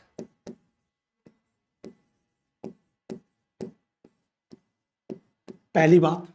पूछेगा गुरुजी यहां पे एक चीज और भी देखी। बोला क्या देखा? यहां देखो इस प्रोस्टेट ग्रंथि से कुछ एंजाइम भी निकले, फॉस्फेट भी निकले। बताओ ना, ये कुछ एंजाइम, कैल्शियम, फॉस्फेट, ये क्या काम करते हैं? बेटा नर जनन मार्ग में जाने के बाद शुक्राणु तैरता हुआ फैलोपियन नलिका में जाएगा, तैरता हुआ अंडे तक पहुंचेगा और वहां जाके अंडे से क्या करेगा? निषेचन करेगा। अंडे से क्या करेगा? निषेचन करेगा। तो शुक्राणु गतिशीलता कैसे करेगा? तैरेगा कैसे? तो शुक्राणु की गतिशीलता में सहायक है ये सारी चीजें। तो हमने बोला ये किस में सहायक है?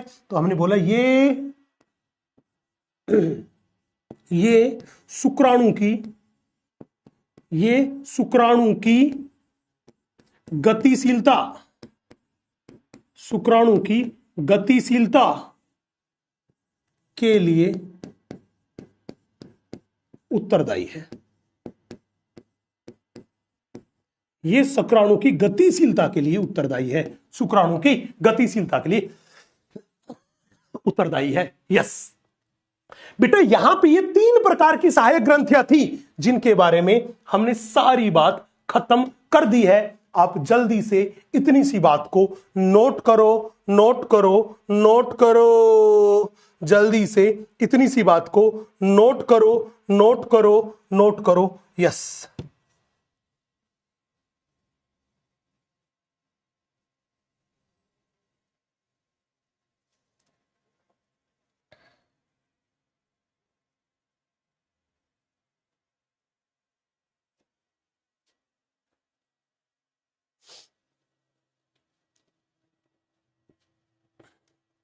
इतनी सी बात को नोट करो।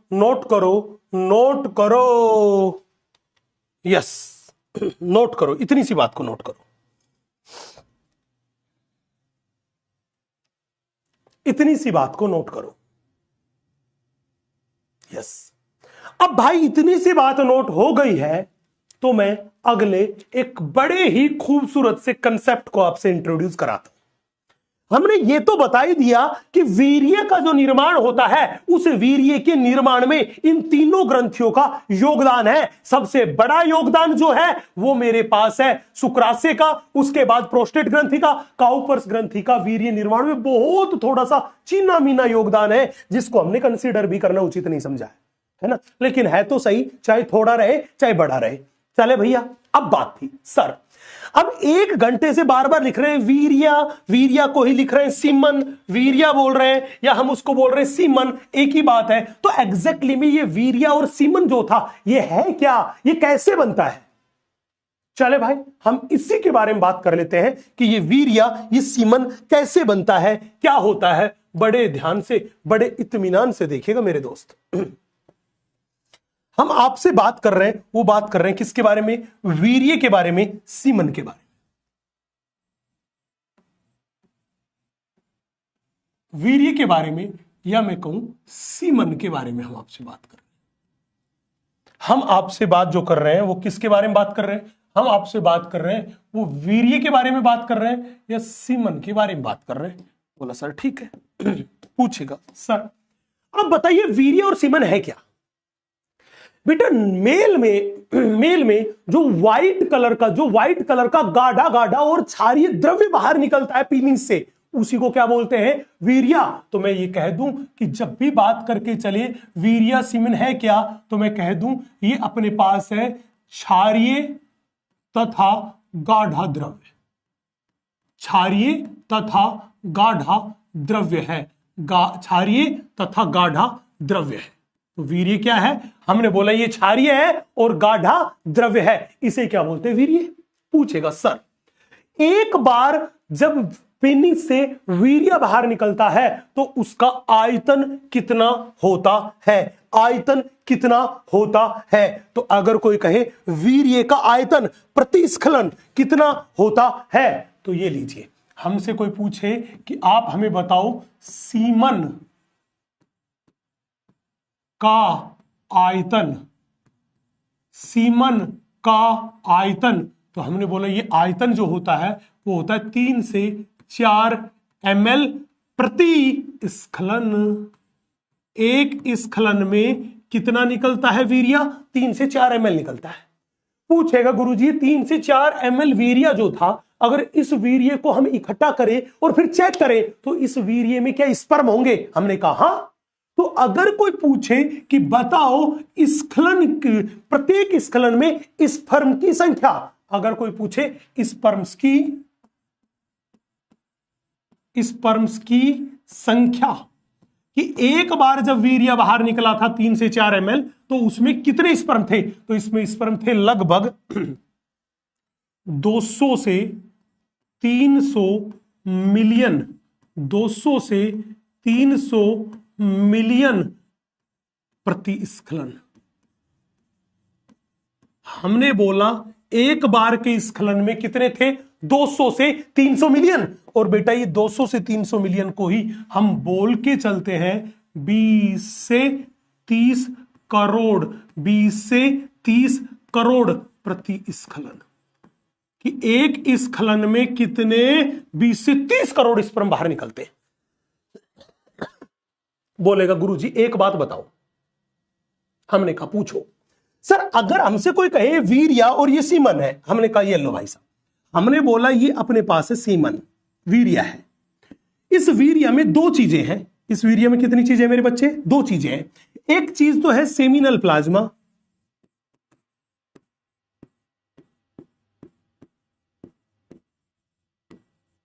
प्लस दूसरी चीज उसमें है वो मेरे पास है स्पर्म्स। हमने बोला जब भी आप वीर्य के बारे में बात करोगे तो उसमें दो चीजें हैं। एक तो मेरे पास है सेमिनल प्लाज्मा और दूसरी चीज है स्पर्म। इन दोनों चीजों से मिलकर क्या बना होता है? वीर्य बनता है। बोला सर बिल्कुल ठीक है। अब बताओ ये सेमिनल प्लाज्मा क्या था? बेटा सेमिनल प्लाज्मा हमने बोला था नर में सहायक जनन ग्रंथियों का जो स्राव था उसी को क्या बोलते हैं? Seminal plasma. तो मैंने बोला सेमिनल प्लाज्मा, मैंने बोला इसका स्रावण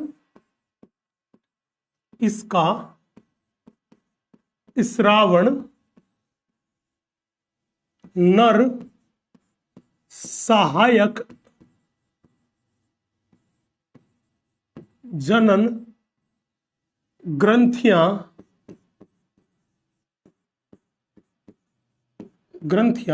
करती है।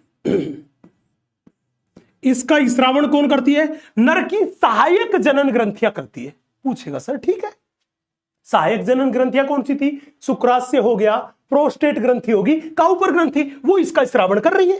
बोला सर ठीक है, लेकिन गुरुजी इसमें है क्या? ये काम क्या करता है? बेटा ये लिक्विड मटेरियल था जिसके अंदर क्या थे? शुक्राणु। तो ये शुक्राणुओं को पोषण प्रदान करना, शुक्राणुओं की गतिशीलता के लिए, शुक्राणुओं को जीवित रखने के लिए ये बेहद जरूरी है। तो हमने बोला ये स्पर्म्स को पोषण प्रदान करने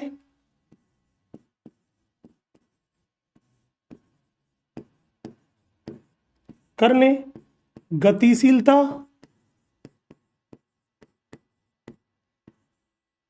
तथा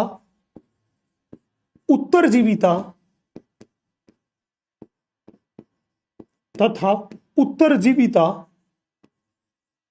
के लिए अति आवश्यक है।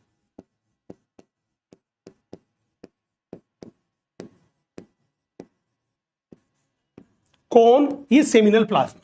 स्पर्म को पोषण प्रदान करना हो, उसकी गतिशीलता के लिए और उसकी उत्तरजीविता के लिए, उसे क्षारीय माध्यम चाहिए जिंदा रहने के लिए, वो सब प्रोवाइड कौन करता है? सेमिनल प्लाज्मा करता है। बोला सर ठीक है। दूसरी बात सर, दूसरी चीज थी यहां पे स्पर्म। इन स्पर्म के बारे में क्या कहोगे? हमने बोला एक बार में कितने स्पर्म आए? 20 से 30 करोड़, 200 से 300 मिलियन स्पर्म आए। इन 200 से 300 मिलियन स्पर्म में केवल 60% स्पर्म ऐसे थे जिनका सामान्य आकार तथा संरचना होती है। तो मैंने बोला इनमें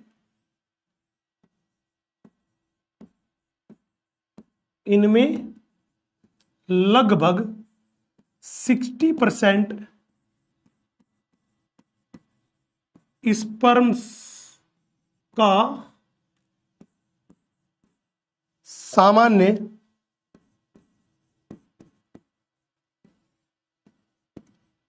आकार तथा संरचना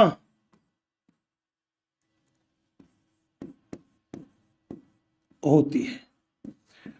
हमने बोला इनमें देखोगे तो लगभग 60% स्पर्म्स ऐसे थे जिनका सामान्य आकार तथा संरचना थी। कितने की? लगभग 60% स्पर्म की। बोला ठीक है। अब क्या था भैया, इन 60% की तो वो थी, सामान्य आकार तथा संरचना थी, लेकिन इनमें से, लेकिन इस 60 में से भी हमने बोला इनमें से, इन 60 में से भी लगभग 40% स्पर्म ऐसे थे जिनमें अत्यधिक गतिशीलता पाई जाती थी। इनमें से लगभग 40% स्पर्म्स में अत्यधिक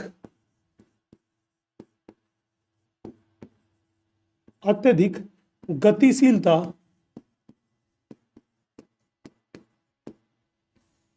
पाई जाती है।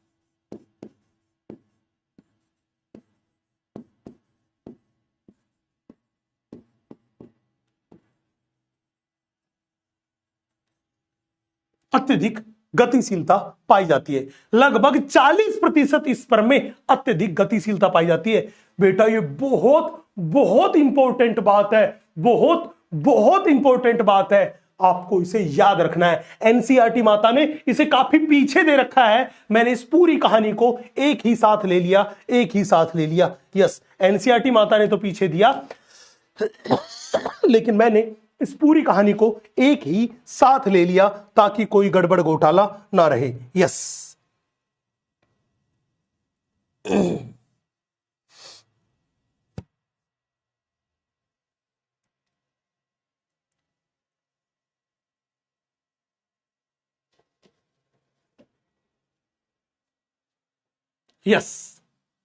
इतनी सी बात को एक बार नोट करें, इतनी सी बात को एक बार नोट करें।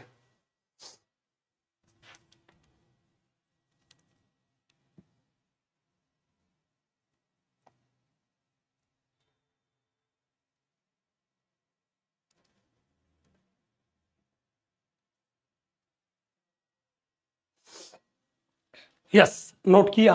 अब हमने सीमन के बारे में बात कंप्लीट कर दी।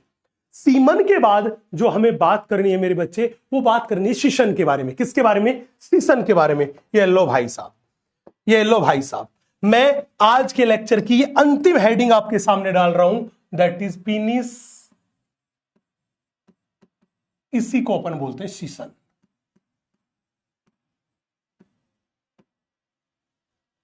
पीनिस, इसी को बोलते हैं शीशन। अब पूछेगा बताओ शीशन किस चीज को दर्शाता है? बेटा ये बाह्य जननेंद्रिया को दर्शाता है। किसको दर्शाता है? हमने बोला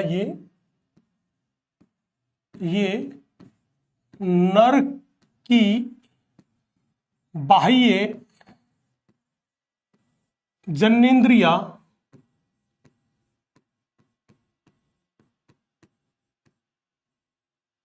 को दर्शाता है। ये नर की बाह्य जननेंद्रिया को दर्शाता है। कौन? पीनिस, शीशन। पूछेगा सर ठीक है गुरुजी एक बात बताओ, क्या इस शीशन का क्या काम है? याद करो, शीशन को ही तो नर जो था वो मादा की वैजाइना में प्रवेश कराता है। तो जो शुक्राणु जाएंगे, जो मादा जनन मार्ग में शुक्राणु ट्रांसफर होंगे, उस प्रक्रिया को बोला था वीर्य सेचन, इंसेमिनेशन। तो मैं ये कह दूं कि ये शीशन जो है ये मैथुन के दौरान मैथुन करने में सहायता करता है और साथ ही साथ ये वीर्य सेचन में भी सहायता करता है। तो मैंने बोला ये नर मैथुनांग है, नर मैथुनांग है जो वीर्य सेचन दैट इज इंसेमिनेशन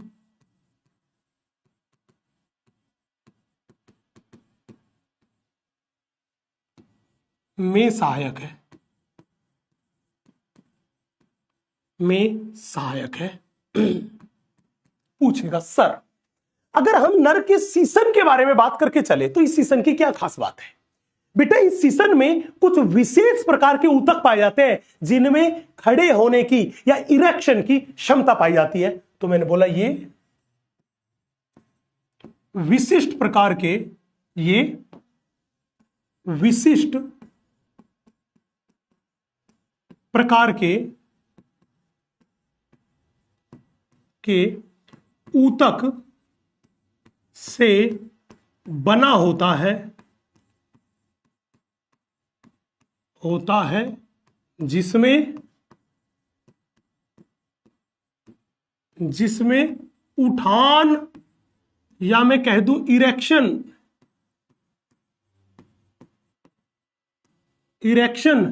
की क्षमता होती है।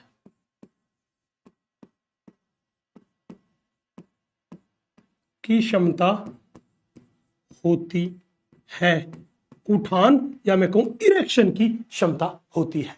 पूछेगा गुरुजी आप एक बताओ, क्या आप एक बात बताओ, एक शिशन जो था उस शिशन की संरचना कैसी होती है, वो हमें कैसा दिखाई देता है? बड़े ध्यान से, बड़े इत्मीनान से देखिएगा बच्चे। शिशन को देखें तो हम यहां पे शिशन की स्ट्रक्चर बनाने की कोशिश करते हैं।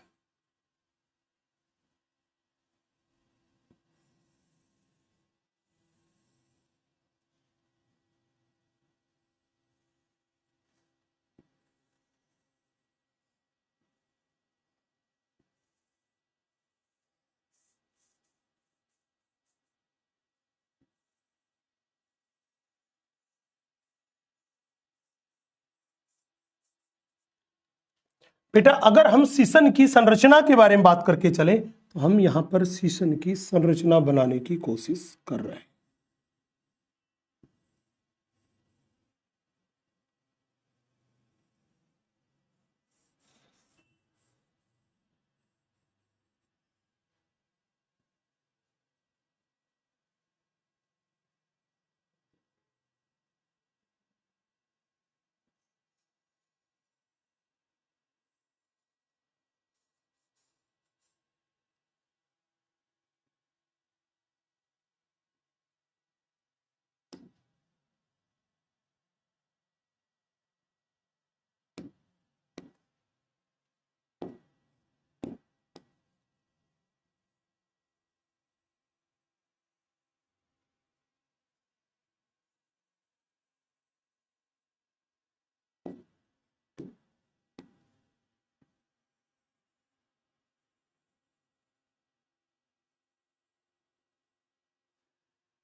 बड़े ध्यान से देखना बेटा, हमने ये आपके सामने सीसन की संरचना बनाई है। अगर सीसन को बड़े ध्यान से देखेंगे तो हमें क्या पता चला कि सीसन का ये जो बिल्कुल आगे वाला जो भाग दिखाई दे रहा है, इस आगे वाले भाग पे ये एक छिद्र दिखाई दे रहा होगा। इस छिद्र को ही अपन बोलते हैं यूरेथ्रल मीटस। यही वो भाग था जहां से मूत्र भी बाहर निकलता है और वीर्य भी बाहर निकलता है, तो इसे ही बोलते हैं यूरेथ्रल मीटस। इसी भाग को बोलते हैं बेटा यूरेथ्रल मीटस। ये यूरेथ्रल मीटस वो भाग था जहां से वीर्य भी बाहर निकलता है, सीमन भी बाहर निकलता है, वीर्य भी बाहर निकलता है तथा मूत्र भी बाहर निकलता है। तो मैंने बोला ये वीर्य तथा मूत्र के निष्कासन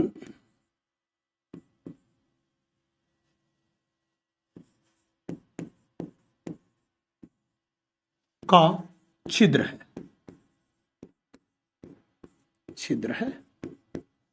भैया यहां पे ये लाल रंग वाले भाग को बड़े ध्यान से देखना। ये लाल रंग वाला जो भाग है, इस लाल रंग वाले भाग को अपन बोलते हैं ग्लैंस पेनिस। इंग्लिश में इसे ही बोलते होंगे शिशन मुंड। बेटा ये ग्लैंस पेनिस जो है, ये सीसन का कौन सा भाग है? ये सीसन का अंतिम आवर्धित भाग है। ये शीशन का अंतिम आवर्धित भाग है। तो हमने बोला ये शीशन का अंतिम आवर्धित भाग है।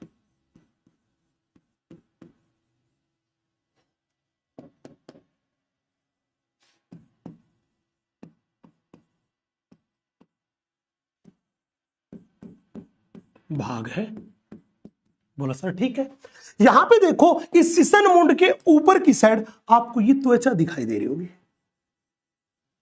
ये जो त्वचा है इसी को अपन बोलते हैं प्रीप्यूस।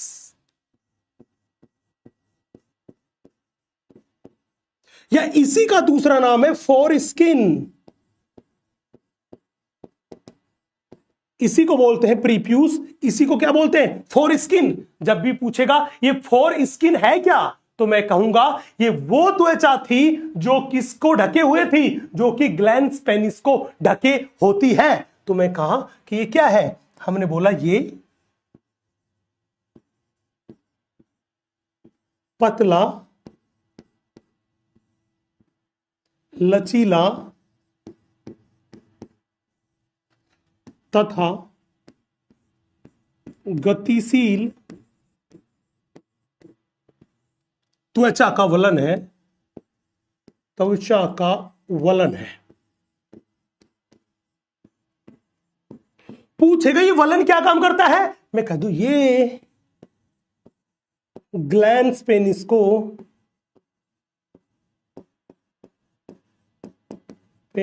को आवृत करता है। आवृत करता है। आवृत करता है। आवृत करता है। बोला सर ठीक है।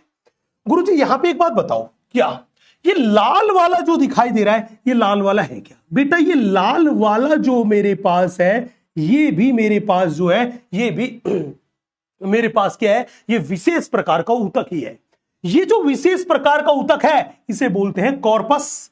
इसकी संख्या कितनी है? एक। ये ध्यान रखना ये दोनों लाल वाला एक ही है। इसके बीचों बीच मूत्रमार्ग स्थित है। ये मेरे पास है कॉर्पस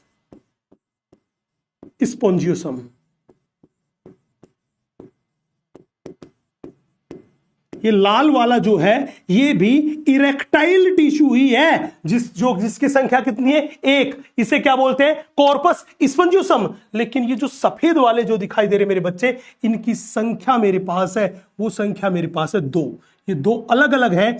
इनको क्या बोलते हैं? इनको बोलते हैं कॉर्पोरा कैवर्नोसा।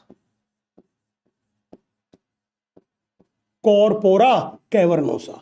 तो जब भी बोले पीनिस में कॉर्पस स्पोंजियोसम की संख्या कितनी है? एक। जबकि कॉर्पोरा कैवर्नोसा की संख्या कितनी है? दो। और इस कॉर्पस स्पोंजियोसम के बीच में बिल्कुल बीचों बीच ये जो दिखाई दे रहा है यही मेरे पास है मूत्रमार्ग। यही मेरे पास है मूत्रमार्ग। मूत्रमार्ग। और हमने यही तो कहा कि ये मूत्रमार्ग किसमें स्थित है, तो हमने बोला ये कॉर्पस स्पोंजियोसम में स्थित।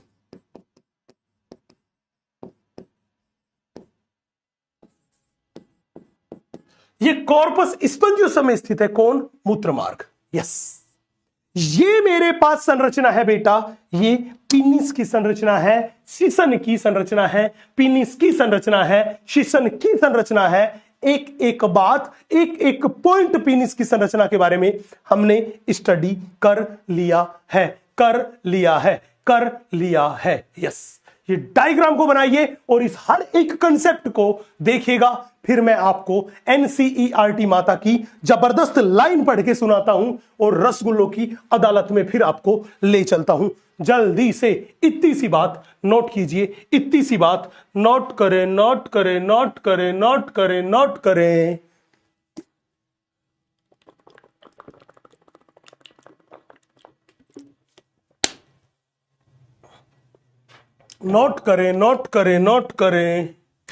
यस। नोट करें। यस।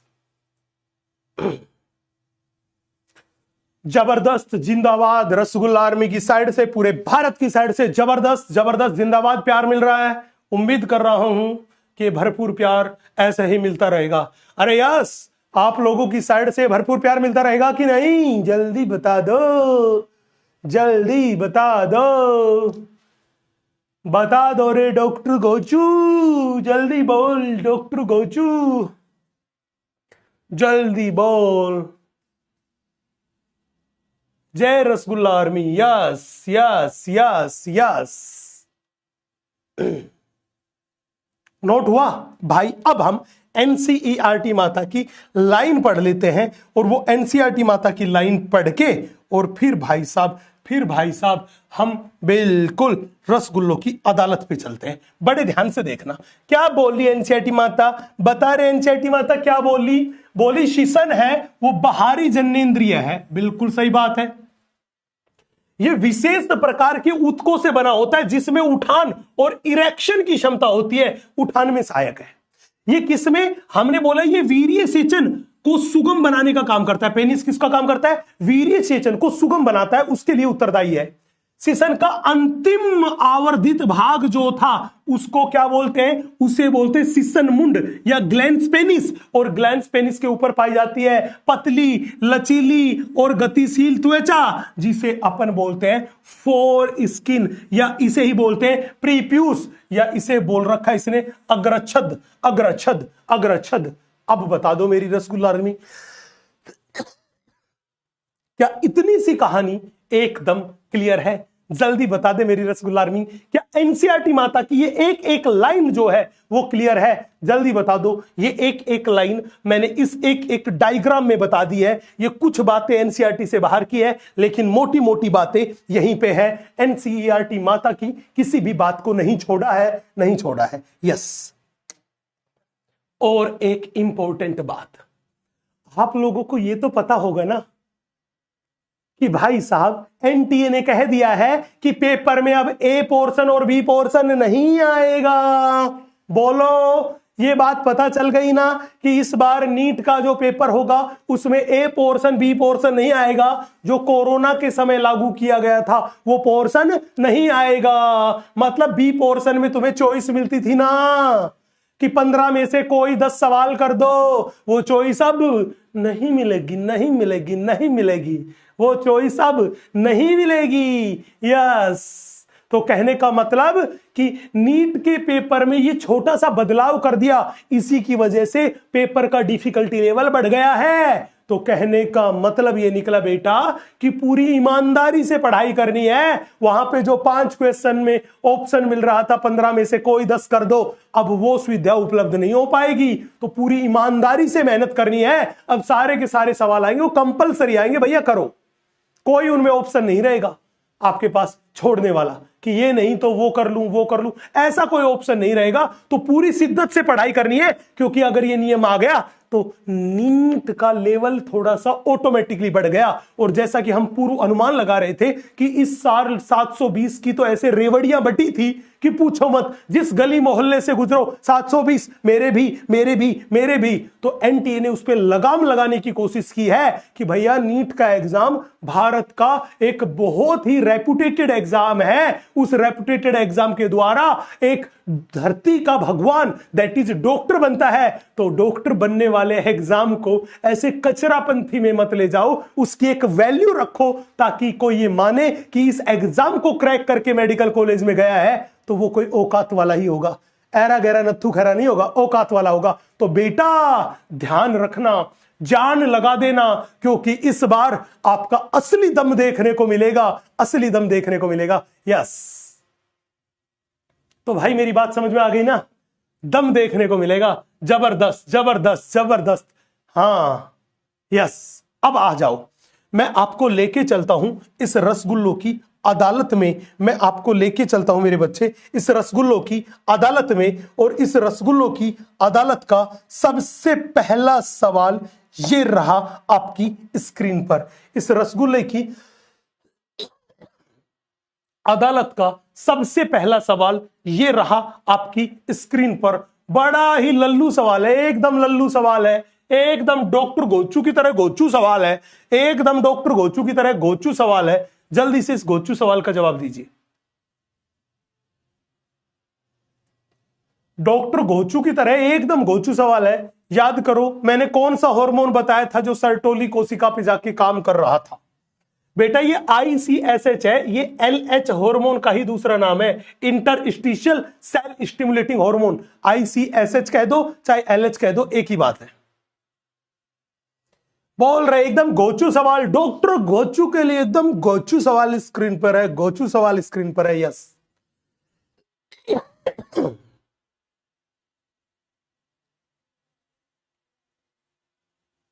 देखते हैं रसगुल्ला आर्मी क्या कर पाती है, देखते हैं रसगुल्ला आर्मी क्या कर पाती है। यस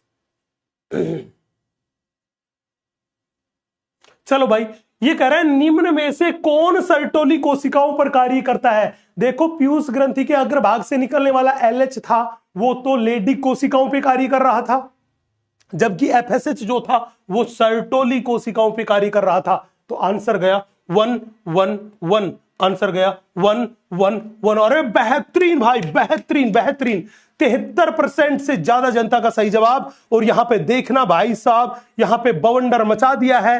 अंकित जाट, डॉक्टर सुभाष, राजेंद्र, यश, चंदन, शुभम, अनुजा, अजीत, पंकज, पूजा, बेहतरीन बेहतरीन, क्या बात क्या बात क्या बात, गजब बच्चे गजब। इसी बात पे ये अगला सवाल आपकी तरफ में फेंक रहा हूं, संभालने की कोशिश कीजिएगा। ये अगला सवाल जो था, ये अगला सवाल मैं आप लोगों की तरफ फेंक रहा हूं, संभालने की कोशिश कीजिएगा, संभालने की कोशिश कीजिएगा। यस ये लो, ये भी एकदम घोंचू सवाल, एकदम घोंचू सवाल, एकदम घोंचू सवाल, एकदम घोंचू सवाल। यस एकदम घोंचू सवाल। यस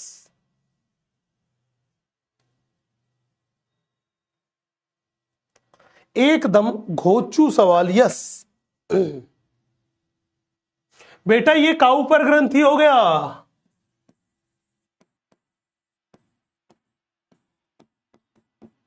डॉक्टर घोचू ये काउपर ग्रंथि हो गया बेटा।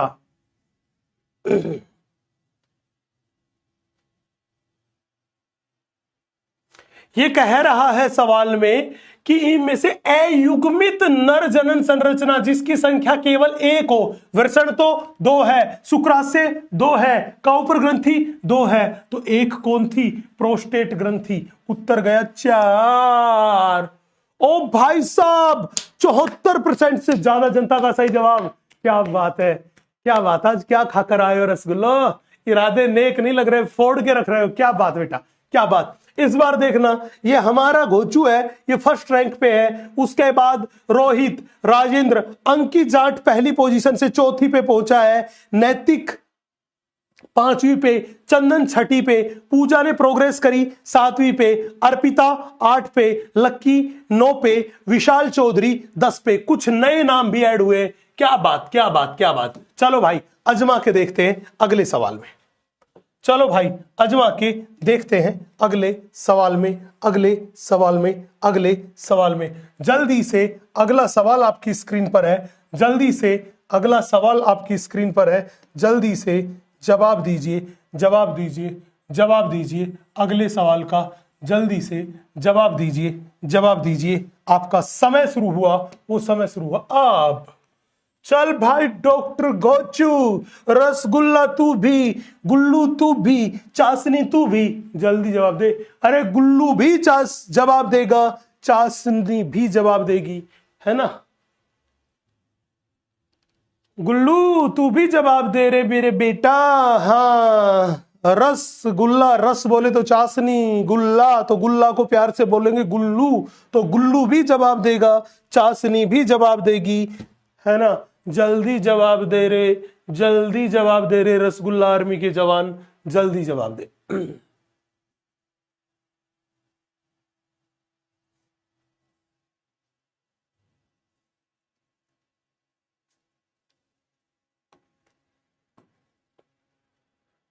बेटा सवाल कह रहा है वृषण पालिका। वृषण पालिका किसको बोलते हैं? ये बोलते हैं टेस्टिक्युलर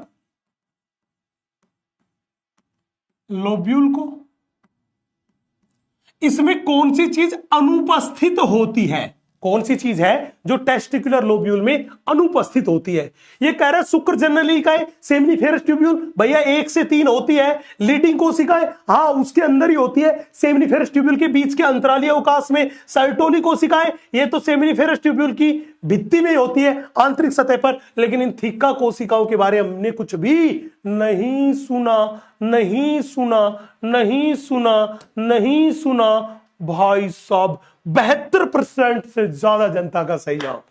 क्या जान लोगे हमारी सनम, क्योंकि इतना प्यार तुमको करते हैं हम। क्या बात है यार, भरपूर प्यार आप लोगों ने दिया। गजब गजब। ये डार्क लॉर्ड जो था ये पहले पोजीशन पे, मोहम्मद अनास दूसरी पे, चंदन तीसरी पे, सुहेल चौथे नंबर पे, डॉक्टर सुभाष 5 पे, यश 6 पे, राजेंद्र 7 पे, ज्योति प्रकाश 8 पे, भक्ति 9 पे और पंकज जायसवाल 10 पे। क्या बात, क्या बात, क्या बात। इस बार बहुत सारे लोग बदले हैं, नए चेहरे देखने को मिले हैं। भाई यही जोश और यही जुनून बरकरार रखना, बस मजा आ जाएगा यार, मजा आ जाएगा। बस यही जोश और यही जुनून आप बरकरार रखिएगा, मजा आ जाएगा मेरे दोस्त, मजा आ जाएगा। यस, जल्दी से इस बड़े ही बवंडर सवाल का जवाब दे दीजिए। यस, बड़े ही बवंडर सवाल का जवाब दे दीजिए। यस, बहुत खूबसूरत सवाल, बहुत जबरदस्त सवाल, बहुत जिंदाबाद सवाल आपकी स्क्रीन पर आ चुका है।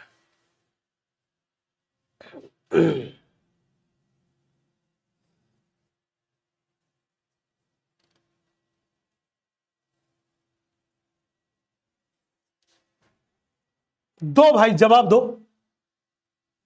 सवाल को थोड़े इत्मीनान से, थोड़े अच्छे से पढ़िएगा। सवाल में पूछ रहा है सेमिनल प्लाज्मा।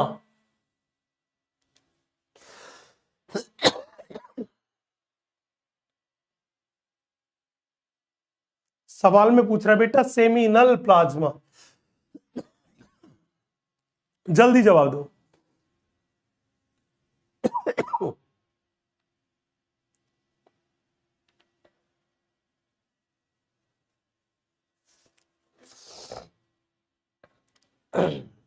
सानू बेटा कोई टेक्निकल एरर होगी है ना, तो आप एक बार लॉग आउट करके लॉग इन कर लीजिए। वैसे भी अब लेक्चर खत्म ही होने वाला है 1 मिनट में।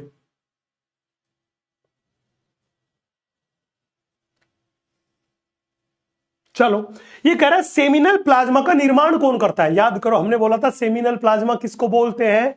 नर में जो सहायक जनन ग्रंथियां थी उनका स्राव। और सहायक जनन ग्रंथियां कितनी थी? 3। शुक्राशय आता था उसमें, काउपर ग्रंथि उसमें आती थी और प्रोस्टेट ग्रंथि आती थी। BEF आंसर गया 4, आंसर गया 4, आंसर गया 4। Oh my God, oh my God, oh my God, oh my God. 47% जनता ने सी आंसर कर दिया।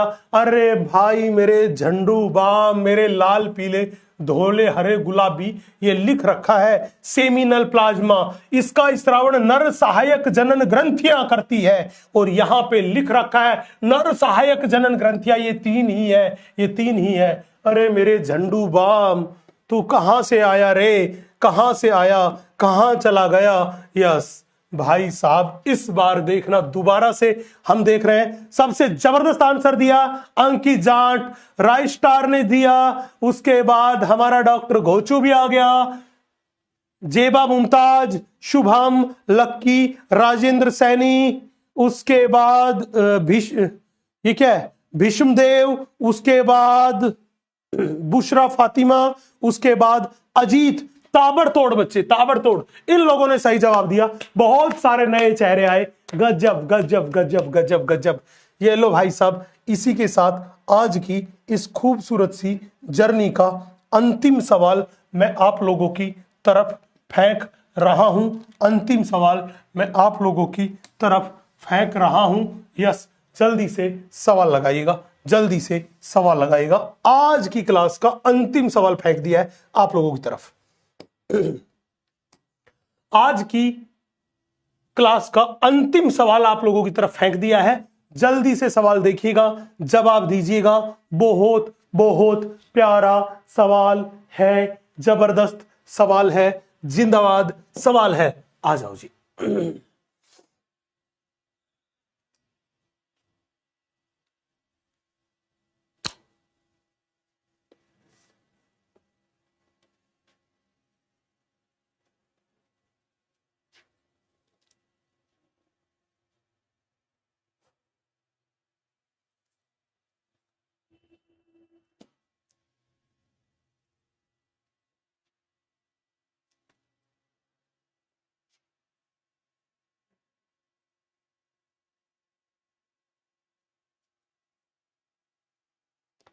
यस मेरे दोस्तों, जबरदस्त जवाब देना है भाई, जबरदस्त, जिंदाबाद, जबरदस्त जवाब देना है, जिंदाबाद जवाब देना है, भर भर के जवाब देना है। यस यस,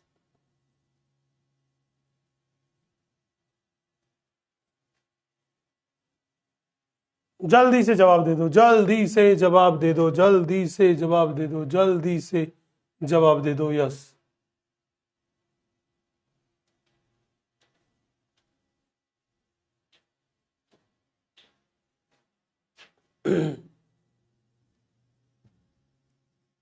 हाँ, ये टाइम बढ़ गया भाई, है ना।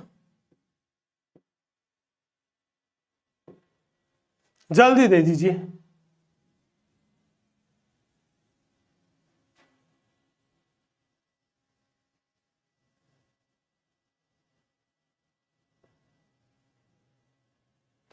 सवाल में पूछ रहा है अधिवर्षण किसके मध्य स्थित होता है। याद कर लो, पिछले लेक्चर में बताया था कि अधिवर्षण में आंखें खुल रही थी वासा इफेरेंसिया, जिसको बोला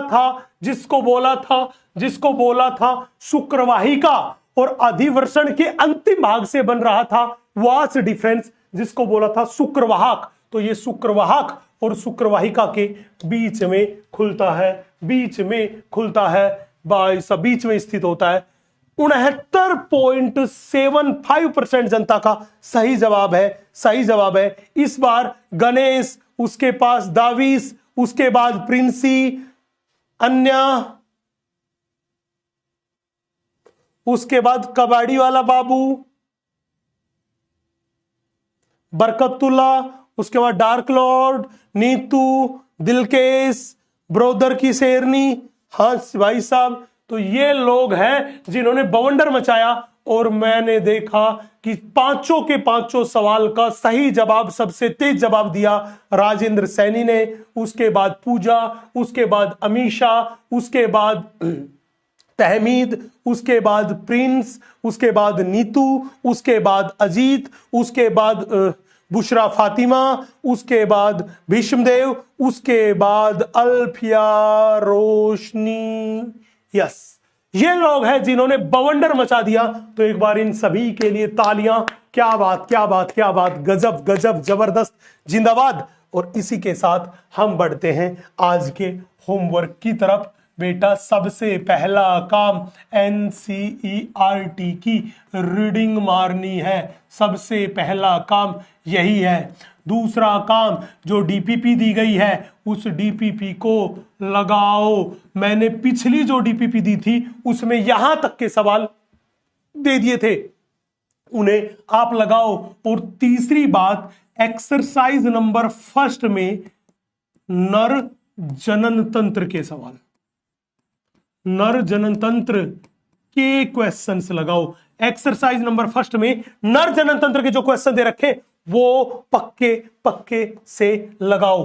बेटा, क्वेश्चन पक्का लगाना है। अगर क्वेश्चन प्रैक्टिस नहीं करोगे तो फिर प्रॉब्लम खड़ी हो जाएगी, तो फिर प्रॉब्लम खड़ी हो जाएगी। तो क्वेश्चन प्रैक्टिस पक्का कीजिएगा, ईमानदारी से कीजिएगा, तभी आपकी मुश्किलें हल हो पाएगी, चीजें लंबे समय तक याद रह पाएगी, आप उन चीजों को लंबे समय तक याद रखोगे। साथ ही साथ कंसेप्ट बिल्डिंग का भी काम करेगी, साथ ही साथ आपको क्लैरिटी आएगी, कंफ्यूजन कंफ्यूजन जो था वो कंफ्यूजन आपका दूर हो जाएगा, कंफ्यूजन आपका दूर हो जाएगा।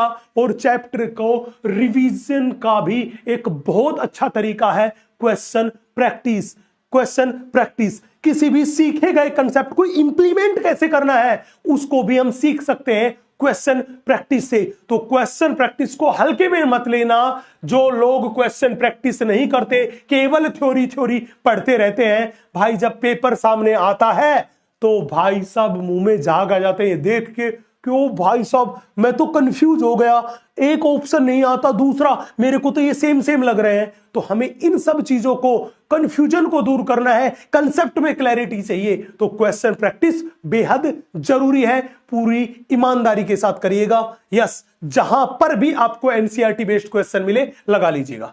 ठीक है मेरे दोस्त, तो हम मिलेंगे आपसे अगले लेक्चर में। इतना ही ताबड़तोड़ प्यार आप हमें देते रहें। ठीक है जी, ओके, जय Hind, thank you very much.